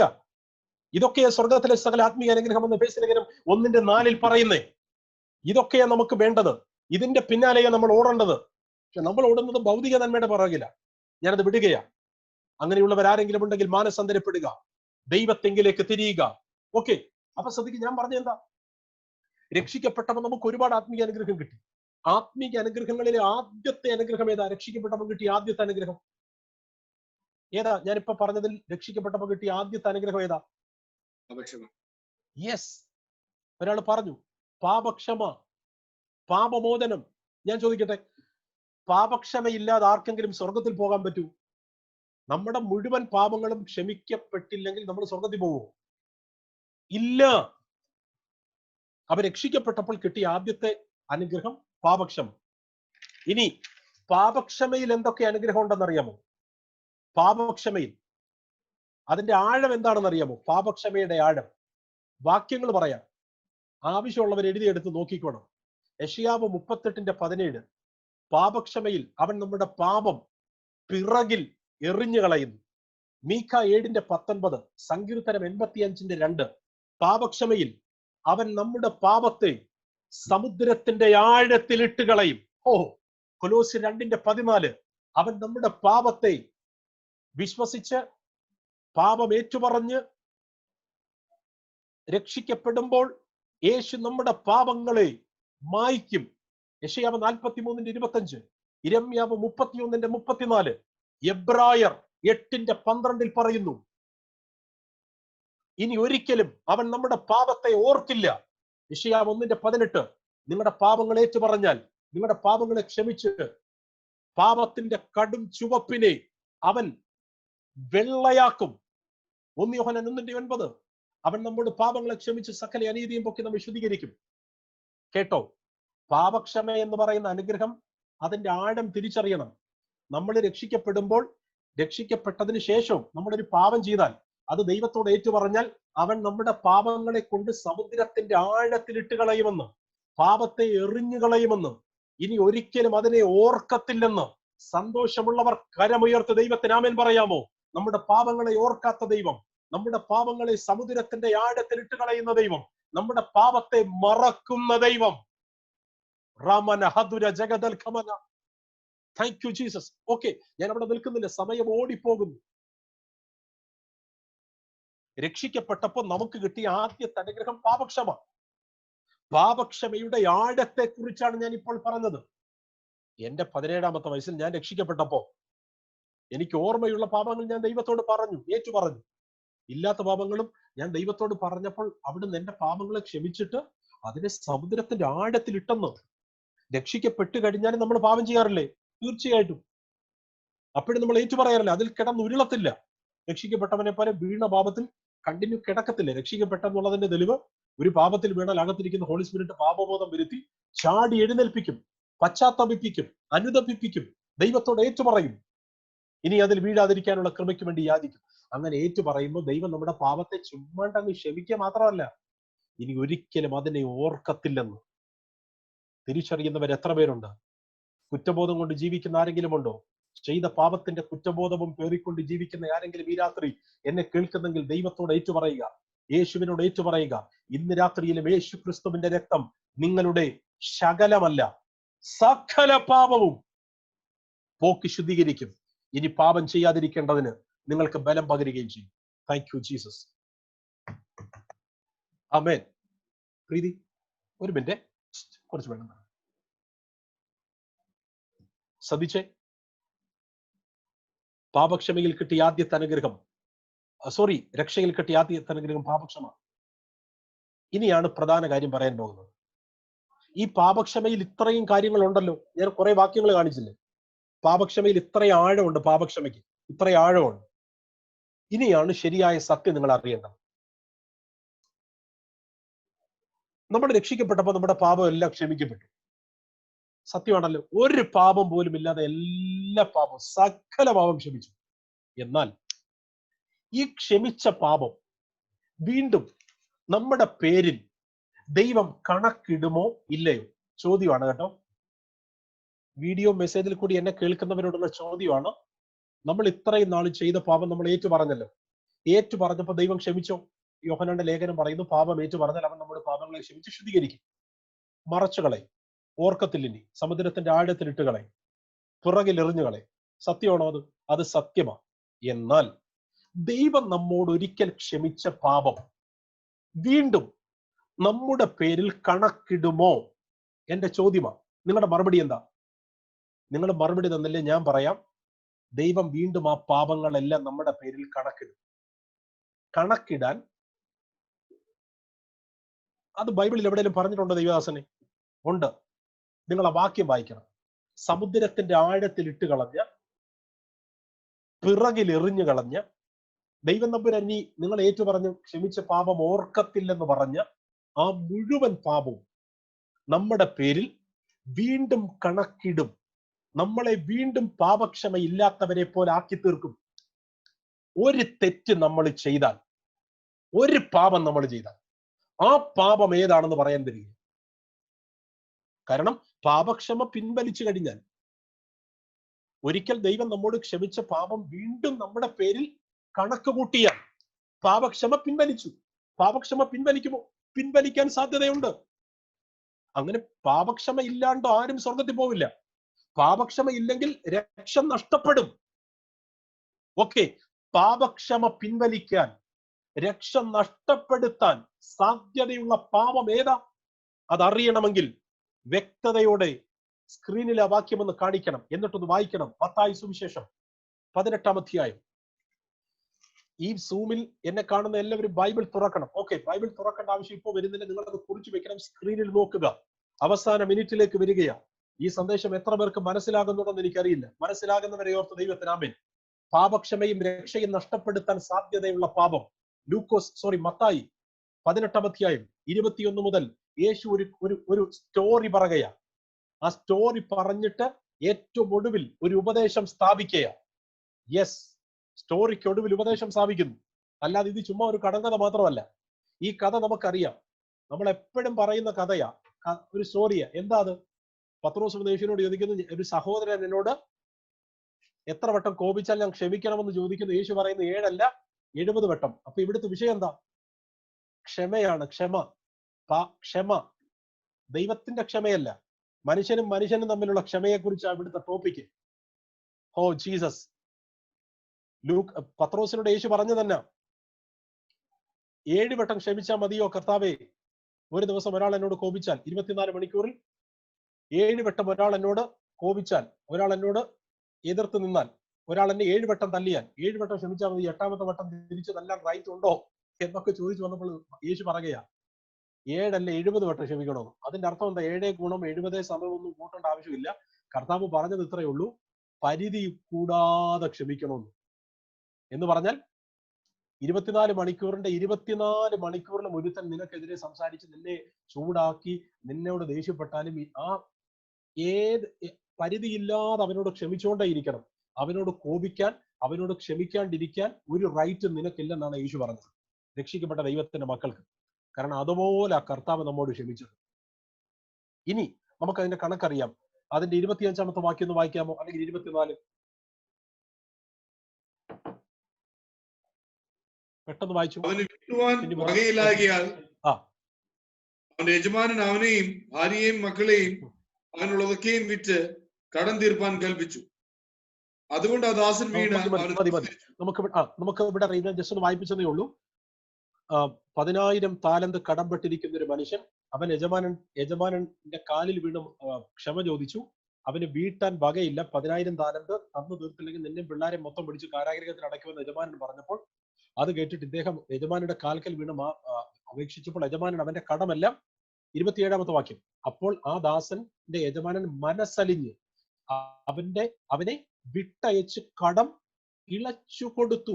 മറ്റൊരു ട്രാൻസ്ലേഷനിൽ പറയുന്നത് അവന്റെ കടച്ചീട്ടെടുത്ത് കീറിക്കളഞ്ഞു. അവന്റെ പാപം മുഴുവനും ക്ഷമിച്ചു. എത്ര പാപം? 10,000 താലന്ത് എന്ന് കാണിക്കുന്നത് അതിഭീകരമായൊരു തുകയാ. 10,000 താലന്ത് കുറഞ്ഞത് ഒരു 1 കോടി എന്ന് വിചാരിക്കുക. 1 കോടി. ഇവന്റെ 1 കോടി പാപം, കടം തമ്പുരാൻ ഇവന്റെ അനുതാപം കണ്ടിട്ട് ക്ഷമിച്ചു കൊടുത്തു. രക്ഷ നഷ്ടപ്പെടുത്താൻ സാധ്യതയുള്ള പാപം ഏതാന്ന് പറയുക, പാപക്ഷമ പിൻവലിക്കാൻ സാധ്യതയുള്ള പാപം ഏതാണെന്ന് പറയുക. ഈ രാത്രി ഇത് കേൾക്കണം നിങ്ങൾ. കണ്ട, ഈ മനുഷ്യന്റെ 10,000 താലന്ത് ഇളച്ചു കൊടുത്തു. ഇവൻ ഇങ്ങോട്ട് വന്നിട്ട് എന്നാ ചെയ്തത് നമുക്കറിയാം. ഇവൻ കടമെല്ലാം ഇളച്ചു കിട്ടി, പാപക്ഷമ മേടിച്ചുകൊണ്ട്, ഫോർഗീവ്നെസ് ഒക്കെ മേടിച്ചുകൊണ്ട് ഇവൻ നടന്നു വരുന്ന വഴിയിൽ ഇവന്റെ ഒരു സഹോദരനെ കണ്ടു, ദാസനെ കണ്ടപ്പോൾ ഇവൻ എത്ര താലന്ത് കടംപെട്ടിരുന്നു? 100 വെള്ളിക്കാശ് അല്ലെ? 100 വെള്ളിക്കാശ്. അതിന്റെ അർത്ഥം 100 വെള്ളിക്കാശ് എന്ന് പറഞ്ഞാൽ എത്രയാണെന്ന് അറിയാമോ? ഒരു കണക്ക് പറയുന്നത് 1,500 രൂപ. 1,500 രൂപ കൊടുക്കാനുള്ള ആ ദാസന്റെ കഴുത്തിൽ കയറി പിടിച്ചു. കഴുത്തിൽ കയറി പിടിച്ചിട്ട് അത് കൊടുത്ത് തീരുവോളം അവനെ എവിടെ അടച്ചു? കാരാഗ്രഹത്തിൽ അടച്ചു. നിങ്ങൾ ശ്രദ്ധിച്ചോ? ഇത് കണ്ടിട്ട് ഇവന്റെ യജമാനന്റെ ഒരു ദാസൻ ഇത് കണ്ടുകൊണ്ടിരുന്നു. ഇവന് 10,000 താലന്ത് ഇളച്ചു കൊടുത്തൊരു യജമാനനില്ലേ, ആ യജമാനന്റെ മറ്റൊരു ദാസൻ ഇത് കണ്ടിട്ട് ചെന്ന് 10,000 താലന്ത് ഇളച്ചു കൊടുത്ത യജമാനനോട് ഈ കാര്യം അവതരിപ്പിച്ചപ്പോൾ ഈ 10,000 താലന്ത് 1 കോടി പാപം ക്ഷമിക്കപ്പെട്ടവൻ, അവന്റെ കൂട്ടുദാസന്റെ 1 പാപം, അവന്റെ കൂട്ടുദാസന്റെ 100 പാപം ക്ഷമിക്കാൻ മനസ്സില്ലാത്ത ആ ദാസനെ പിടിച്ചോണ്ട് വരാൻ പറഞ്ഞു. അവനെ പിടിച്ചോണ്ട് വന്നിട്ട് 33, 32 മുതൽ എന്ന് വായിച്ചേ പെട്ടെന്ന്. യജമാനൻ അവനെ വിളിച്ച്, ദുഷ്ടദാസനെ, നീ എന്നോട് അപേക്ഷിക്കാൻ ഞാൻ ആ കടമൊക്കെയും ഇളച്ചു തന്നുവല്ലോ. എനിക്ക് നിന്നോട് കരുണ തോന്നിയതുപോലെ നിനക്ക് കൂട്ടുദാസനോട് കരുണ തോന്നേണ്ടതല്ലയോ എന്ന് ചോദിച്ചു. അങ്ങനെ യജമാനൻ കോപിച്ച് അവൻ കടമൊക്കെയും തീർക്കുവോളം അവനെ ദണ്ഡിപ്പിക്കുന്നവരുടെ കയ്യിൽ ഏൽപ്പിച്ചു. നിങ്ങൾ കണ്ടോ? നിങ്ങൾ കണ്ടോ? 10,000 താലന്ത് ഇളച്ചു കിട്ടിയവൻ 100 വെള്ളിക്കാശ് കടപ്പെട്ടവനോട് ക്ഷമിക്കാത്തത് കൊണ്ട് ഈ 10,000 താലന്ത് ഇളച്ചു കൊടുത്ത യജമാനൻ അതറിഞ്ഞിട്ട് അവൻ ഇളച്ചു കൊടുത്ത കടം വീണ്ടും അവന്റെ പേരിൽ എഴുതി ചേർത്തു. കേട്ടവര് സ്വോത്രം പറഞ്ഞ് ഒന്ന് സിഗ്നൽ ഒന്ന് കാണിച്ച് പെട്ടെന്ന് 1-2 സ്റ്റിക്കർ ഒക്കെ എന്നിട്ട് കാണിച്ചേ, കേൾക്കുന്നുണ്ടെങ്കിൽ. കേട്ടോ. Jesus Jesus Jesus Jesus. 10,000 താലന്ത് ഇളച്ചു കിട്ടിയവൻ 10,000 1 കോടി പാപങ്ങൾ ദൈവത്തിന്റെ പക്കൽ നിന്ന് ക്ഷമിച്ചു കിട്ടിയവൻ. ഒരിക്കൽ ദൈവം തമ്പുരാൻ ഇവന്റെ പാപത്തിന്റെ കടം കടച്ചിട്ട് വലിച്ചു കീറിക്കളഞ്ഞതാണ്. ഇവന്റെ പാപം മുഴുവനും സമുദ്രത്തിന്റെ ആഴത്തിലിട്ടതാണ്. ഇവന്റെ പാപം മുഴുവനും പുറകിൽ എറിഞ്ഞു കളഞ്ഞതാണ്. ഇവന്റെ പാപം മുഴുവനും ഇനി ഓർക്കത്തില്ലെന്ന് പറഞ്ഞ് പാപക്ഷമ കൊടുത്തു പറഞ്ഞു വിട്ടവനെ തിരിച്ചു വിളിച്ച് വീണ്ടും അവന്റെ പേരിൽ അവന്റെ മുൻകാല പാപങ്ങളെ എഴുതി ചേർത്തു.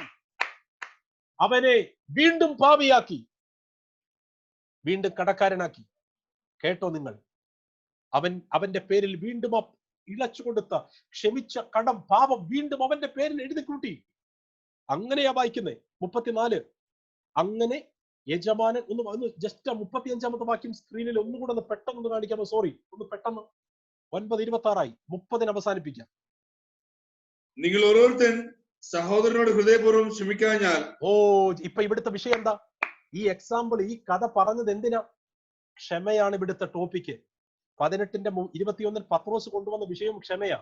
ഇത് അവസാനിപ്പിക്കാൻ നേരത്തെ യേശു തമ്പുരാൻ പറയുകയാ, നിങ്ങളിൽ ഓരോരുത്തൻ സഹോദരൻ, ആ സ്ക്രീനിൽ നോക്കിക്കേ, നിങ്ങളിൽ ഓരോരുത്തൻ സഹോദരനോട് ഹൃദയപൂർവ്വം ക്ഷമിക്കാഞ്ഞാൽ സ്വർഗസ്ഥനായ എന്റെ പിതാവ് അങ്ങനെ തന്നെ നിങ്ങളോട് ചെയ്യും. എങ്ങനെ തന്നെ? കേട്ടവരെന്ന് പറ. സ്വർഗസ്ഥനായ പിതാവ് ഉപമ പറഞ്ഞിട്ട് നമ്മളിലേക്ക് വന്നിട്ട് പറയുകയാണ്, നിങ്ങളിൽ ഓരോരുത്തൻ സഹോദരനോട് ഹൃദയപൂർവ്വം ക്ഷമിച്ചില്ലെങ്കിൽ സ്വർഗസ്ഥനായ എന്റെ പിതാവ് അങ്ങനെ തന്നെ നിങ്ങളോട് ചെയ്യും. എങ്ങനെ തന്നെ? തൊട്ടു മുകളിൽ ഒരു ഉപമ പറഞ്ഞില്ലേ? ആ ഉപമയിൽ 10,000 താലന്ത് ഇഴച്ച് കിട്ടിയവൻ തന്റെ കൂട്ടു സഹോദരനോട് ക്ഷമിക്കാത്തത് കൊണ്ട്, അവനോട് കോപിച്ചത് കൊണ്ട്, മുൻപ് അവന്റെ പേരിൽ ഇളച്ചു കൊടുത്ത കടം അവന്റെ പേരിൽ വീണ്ടും എഴുതി ചേർത്തതുപോലെ അങ്ങനെ തന്നെ നിങ്ങളോടും ചെയ്യും. ഇനി ഇത് മാറ്റിക്കോ. ഇനി വാക്യം ഒന്ന് മാറ്റിക്കേ. പറഞ്ഞതിന്റെ ആശയം മനസ്സിലായോ? അങ്ങനെ തന്നെ നിങ്ങളോടും ചെയ്യും. നിങ്ങൾ ജീവിതത്തിൽ പാപക്ഷമ കിട്ടിയവരല്ലേ? രക്ഷിക്കപ്പെട്ടപ്പോൾ നിങ്ങളുടെ മുഴുവൻ പാപങ്ങളും ക്ഷമിച്ചു കിട്ടിയവരല്ലേ നിങ്ങൾ? ഇന്നും അബദ്ധത്തിൽ ഒരു പാപം ചെയ്താൽ ഏറ്റുപറയുമ്പോൾ ദൈവത്തിൽ നിന്ന് ക്ഷമ കിട്ടി എന്ന് നിങ്ങൾ ഉറപ്പിക്കുന്നില്ലേ? എന്നാൽ പാപക്ഷമ കിട്ടിയ നിങ്ങളുടെ ജീവിതത്തിൽ ആരോടെങ്കിലും ഒരാളോട് ക്ഷമിക്കാനുണ്ടെങ്കിൽ നിങ്ങളുടെ മുഴുവൻ പാപവും ദൈവം നിങ്ങളുടെ പേരിൽ എഴുതി ചേർക്കും. നിങ്ങളുടെ ഒരു പാപവും ദൈവം ക്ഷമിക്കത്തില്ലെന്ന്. അങ്ങനെ പാപക്ഷമ കിട്ടിയില്ലെങ്കിൽ രക്ഷ നഷ്ടപ്പെടും. പാപക്ഷമ കിട്ടാത്ത ഒരുത്തനും സ്വർഗത്തിൽ പോകാൻ പറ്റത്തില്ല. രക്ഷ നഷ്ടപ്പെടുത്തുന്ന പാപം ഏതാണെന്ന് വെരി സിമ്പിൾ ആയിട്ട് എല്ലാവരോടും പറഞ്ഞു തന്നു. ഇതിലും ലളിതമായിട്ട് പറയാൻ എനിക്ക് പറ്റത്തില്ല. എന്റെ തൊണ്ടയൊക്കെ പൊട്ടുന്നു. ജീസസ്, ഇതിന് ലളിതമായിട്ട് എങ്ങനെ ഞാൻ പറയും? ഞാൻ ഒരു വാക്യം കൊണ്ട് വായിപ്പിക്കുക. 9:28 2 മിനിറ്റ് കൊണ്ട് അവസാനിപ്പിക്കാം. 30 അവസാനിപ്പിക്കാം. ഇന്ന് 5 മിനിറ്റ് കൂടെ എനിക്ക് അധികം തന്നു. 30 നിർത്തിയ കുഴപ്പമില്ലല്ലോ സാറേ, അലക്സാണ്ടർ സാർ. ഓക്കെ, കേട്ടോടെ ഒരു കാര്യം കൂടെ. നിങ്ങൾ ഈ വാക്യം എല്ലാം ധ്യാനിക്കണം കേട്ടോ. 18:35 പറയുന്നത്, നിങ്ങൾ ഓരോരുത്തരും സഹോദരന്റെ ഹൃദയപൂർവ്വം ക്ഷമിച്ചില്ലെങ്കിൽ സ്വർഗസ്ഥനായ എന്റെ പിതാവ് അങ്ങനെ തന്നെ എന്ന് പറഞ്ഞാൽ മേളിലത്തെ ആ ദാസനോട് ചെയ്തതുപോലെ നിങ്ങളോട് ചെയ്യും. ഒരു വാക്യം കൂടെ വായിച്ചു. മത്തായി സുവിശേഷം 6-ാം അധ്യായം. ഒന്ന് സ്ക്രീനിൽ കാണിക്കാൻ പോകുന്നത് 6:14. ഒന്ന് വായിച്ചേ. ഒന്ന് വായിക്കാമോ? നിങ്ങൾ മനുഷ്യരോട് അവരുടെ പിഴകളെ ക്ഷമിച്ചാൽ സ്വർഗസ്ഥനായ നിങ്ങളുടെ പിതാവ് നിങ്ങളോട് ക്ഷമിക്കും. വായിച്ചു. താഴെ കൂടെ വായിച്ചു. മനുഷ്യരോട് പിഴകളെ ക്ഷമിക്കാഞ്ഞാലോ നിങ്ങളുടെ പിതാവ് നിങ്ങളുടെ പിഴകളെയും ക്ഷമിക്കുകയില്ല. ഞാനൊന്ന് വായിക്കാതെ. നിങ്ങൾ മനുഷ്യരോട് പിഴകളെ ക്ഷമിച്ചാൽ സ്വർഗസ്ഥനായ നിങ്ങളുടെ ദൈവം നിങ്ങളുടെ പിഴകൾ ക്ഷമിക്കും. നിങ്ങൾ മറ്റുള്ളവരോട് പിഴകളെ പാപങ്ങളെ ക്ഷമിച്ചില്ലെങ്കിൽ ദൈവം നിങ്ങളോട് പാപം ക്ഷമിക്കത്തില്ല. ഞാൻ പറഞ്ഞത് ശരിയോ തെറ്റോ? നിങ്ങൾ പറയും ശരിയാണെന്ന്, പക്ഷെ തെറ്റാ. ഞാൻ പറഞ്ഞത് എന്താ? നിങ്ങൾ മറ്റുള്ളവരോട് അവരുടെ പിഴകളെ ക്ഷമിച്ചാൽ ദൈവം ക്ഷമിക്കില്ല എന്നാണ് ഞാൻ പറഞ്ഞത്. പക്ഷെ ഇവിടെ കൊടുത്തിരിക്കുന്നത് ദൈവം എന്ന പദമല്ല. നിങ്ങൾ മനുഷ്യരോട്, ഒന്ന് വായിച്ചേ, നിങ്ങൾ മനുഷ്യരോട് അവരുടെ പിഴകളെ ക്ഷമിച്ചാൽ സ്വർഗ്ഗസ്ഥനായ നിങ്ങളുടെ പിതാവ്. അപ്പൊ ഇവിടെ പിതാവെന്നാ പറഞ്ഞിരിക്കുന്നത്, ഇവിടെ ദൈവം എന്നല്ല പറഞ്ഞിരിക്കുന്നത്. ദൈവവും പിതാവും തമ്മിൽ വ്യത്യാസമുണ്ടോ? ഉണ്ട്, രണ്ടും ഒരാളാ. എന്നാൽ രക്ഷിക്കപ്പെടാത്തവർക്ക് ദൈവം ദൈവം മാത്രമാ. ലോകത്തിലെ സകല മനുഷ്യർക്കും ദൈവം ദൈവമാ. എന്നാൽ അവനെ കൈക്കൊണ്ടവന്റെ നാമത്തിൽ വിശ്വസിക്കുന്നവർക്ക് മാത്രമേ ദൈവത്തെ പിതാവെന്ന് വിളിക്കാൻ റൈറ്റ് ഉള്ളൂ. Oh Jesus! അങ്ങനെയാണെങ്കിൽ മത്തായി 6:14-15 ലോക മനുഷ്യരോട് പറയുന്ന, ജാതികളോട് പറയുന്ന വാക്യമല്ല. രക്ഷിക്കപ്പെട്ട വീണ്ടും ജനിച്ച അവനെ കൈക്കൊണ്ടവന്റെ നാമത്തിൽ വിശ്വസിച്ച മക്കളോട് ഒരപ്പൻ പറയുന്ന ദൂത. എന്താ ദൂത്? പാപക്ഷമയ്ക്ക് കണ്ടീഷൻ ഉണ്ട്. എന്താ കണ്ടീഷൻ? ജീസസ്, നിങ്ങൾ മറ്റുള്ളവരുടെ പിഴകൾ ക്ഷമിച്ചാൽ നിങ്ങളുടെ പിഴകൾ ക്ഷമിക്കും. നിങ്ങൾ മറ്റുള്ളവരുടെ പിഴകൾ ക്ഷമിച്ചില്ലെങ്കിൽ നിങ്ങളുടെ ഒരു പാപവും ദൈവം ക്ഷമിക്കില്ല. പാപക്ഷമയില്ലേ സ്വർഗത്തിൽ പോകാൻ പറ്റില്ല. ഞാൻ അവസാനിപ്പിക്കുന്നു. എന്നെ കേൾക്കുന്ന പ്രിയപ്പെട്ടവരെ, ജീവിതത്തിൽ ഒരാളോടെങ്കിലും ക്ഷമിക്കാതെ ഇരുന്നാൽ, ഒരാളോടെങ്കിലും കയ്പായിട്ടിരുന്നാൽ, ഒരാളോടെങ്കിലും വിദ്വേഷം വെച്ചുകൊണ്ടിരുന്നാൽ ഒരു പാപവും ദൈവം നമ്മോട് ക്ഷമിക്കില്ല, നമ്മൾ എത്ര പാപം ഏറ്റു പറഞ്ഞാലും. അതുകൊണ്ട് മത്തായി സുവിശേഷം 5 യേശു പറഞ്ഞത്, നിങ്ങൾ ദേവാലയത്തിലേക്ക് വരുമ്പോൾ ഒന്നാമത് നിന്റെ സഹോദരന് വല്ലതും നിന്നോടുണ്ടെന്ന് ഓർമ്മ വന്നാൽ നിന്റെ ആരാധനയും പാട്ടും പ്രാർത്ഥനയും അവിടെ വെച്ചിട്ട് പോയി നിരപ്പ് പ്രാപിക്കുക.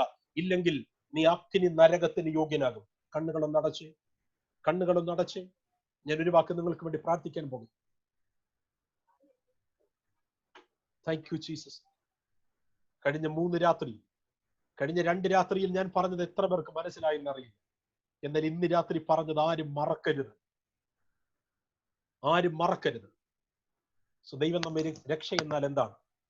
ദൈവം നമ്മെ രക്ഷിച്ചത് എന്തിനു വേണ്ടിയാണ്? രക്ഷ നഷ്ടപ്പെടുമോ? രക്ഷ നഷ്ടപ്പെടുത്തുന്ന പാപം ഏതാണ്? ഇത്രയും കാര്യങ്ങൾ പറഞ്ഞു. നമ്മുടെ രക്ഷയിൽ നിന്നും പാപക്ഷമയിൽ നിന്നൊക്കെ വീഴാൻ സാധ്യതയുണ്ട്. ആ സാധ്യതയുള്ള ഏറ്റവും വലിയ പാപം നമ്മുടെ അകത്തിരിക്കുന്ന വിദ്വേഷവും കയ്പും പകയുമാണ്. ലോകത്തിൽ ഒരാളോട് പോലും പിണങ്ങിയിരിക്കാൻ നമുക്ക് വകുപ്പില്ല. ലോകത്തിൽ ഒരാളോട് പോലും കയ്പായിട്ടിരിക്കാൻ നമുക്ക് പറ്റില്ല. ഇരുന്നാൽ ദൈവം നമ്മുടെ ഒരു പാപവും ക്ഷമിക്കത്തില്ലെന്ന് 2-ൽ പരം വാക്യങ്ങൾ എടുത്ത് ഞാൻ നിങ്ങളെ കാണിച്ചു. ആകാശം മാറിയാലും ഭൂമി മാറിയാലും ഈ വാക്യങ്ങൾക്ക് മാറ്റമില്ല. ഈ വചനങ്ങൾക്ക് മാറ്റം വരത്തില്ല. ഇനി ഈ വാക്യങ്ങളെ മറ്റൊരു വിധത്തിലും വ്യാഖ്യാനിക്കാൻ പറ്റത്തില്ല. യേശുവേ, മറ്റുള്ളവരോട് ക്ഷമിക്കാൻ ഞങ്ങളെ സഹായിക്കണം. ആരോടും കയ്പായിട്ടിരിക്കാൻ ഞങ്ങളെ അനുവദിപ്പിക്കരുത്. സൂര്യൻ അസ്തമിക്കുമ്പോഴും ഞങ്ങളുടെ കയ്പ് വെച്ചുകൊണ്ടിരിക്കാൻ സമ്മതിപ്പിക്കരുത്. രക്ഷിക്കപ്പെട്ട ഞങ്ങളുടെ സഹോദരന്മാരോടും ഞങ്ങളുടെ അയൽവാസികളോടും ലോകത്തിലെ ഒരാളോടും, ഞങ്ങളുടെ കമ്പനിയിലെ ബോസിനോടും, ഞങ്ങളുടെ സഹവിശ്വാസിയോടും സഹപാഠിയോടും രക്തബന്ധുക്കളോടും ആരോടും കയ്പായിട്ടിരിക്കാൻ ഞങ്ങളെ സമ്മതിപ്പിക്കരുത്. ഞങ്ങളുടെ അകത്തുള്ള കയ്പിന്റെ വേരിനെ പിഴുതെടുത്ത് കളയണമേ. ക്ഷമിക്കാൻ ഞങ്ങളെ പഠിപ്പിക്കണമേ. അങ്ങ് ഞങ്ങളോട് ക്ഷമിച്ചതുപോലെ മറ്റുള്ളവരോട് ക്ഷമിക്കാൻ പരിശുദ്ധാത്മാവേ ഞങ്ങൾക്ക് ശക്തി തരണമേ. ഈ സൂമിലുള്ള എല്ലാവർക്കായി സ്തോത്രം. കുഞ്ഞുമൻ പാസിന്റെ കുടുംബത്തിനുമായി നന്ദി പറയുന്നു. കർത്താവിന്റെ വിലപ്പെട്ട ദാസന്റെ ആരോഗ്യത്തെ, ശരീരത്തെ യേശുവിൻ നാമത്തിൽ അനുഗ്രഹിച്ച് പ്രാർത്ഥിക്കുന്നു. ദൈവരാജ്യത്തിന് വേണ്ടി അധ്വാനിക്കാൻ, ഓടാൻ വീണ്ടും ബലപ്പെടുത്തിയാട്ടെ. അഭിഷേകത്തിന്റെ പുത്തൻ പകർച്ച ഇന്ന് രാത്രി അവിടുത്തെ അഭിഷേകദാസനിലേക്ക് പകർന്നു പ്രാർത്ഥിക്കുന്നു. റമന ഹദ്ദുര ജഗദൽ ഖമനി. അലക്സാണ്ടർ സാറിനും കുടുംബത്തിനുമായി നന്ദി. മറ്റെല്ലാ പ്രിയപ്പെട്ടവർക്കായി നന്ദി. പ്രാർത്ഥന കേൾക്കുന്നത് കൊണ്ട് നന്ദി. യേശുവിൻ നാമത്തിൽ തന്നെ ആമേൻ, ആമേൻ. ഈ 3 ദിവസം എനിക്ക് ദൈവവചനം സംസാരിക്കാൻ അവസരം തന്ന ചർച്ചിനോടുള്ള നന്ദി അറിയിക്കുന്നു. Thank you. കുറച്ച് മിനിറ്റ് കൂടി ക്ഷമിക്കുക. Thank you, pastor.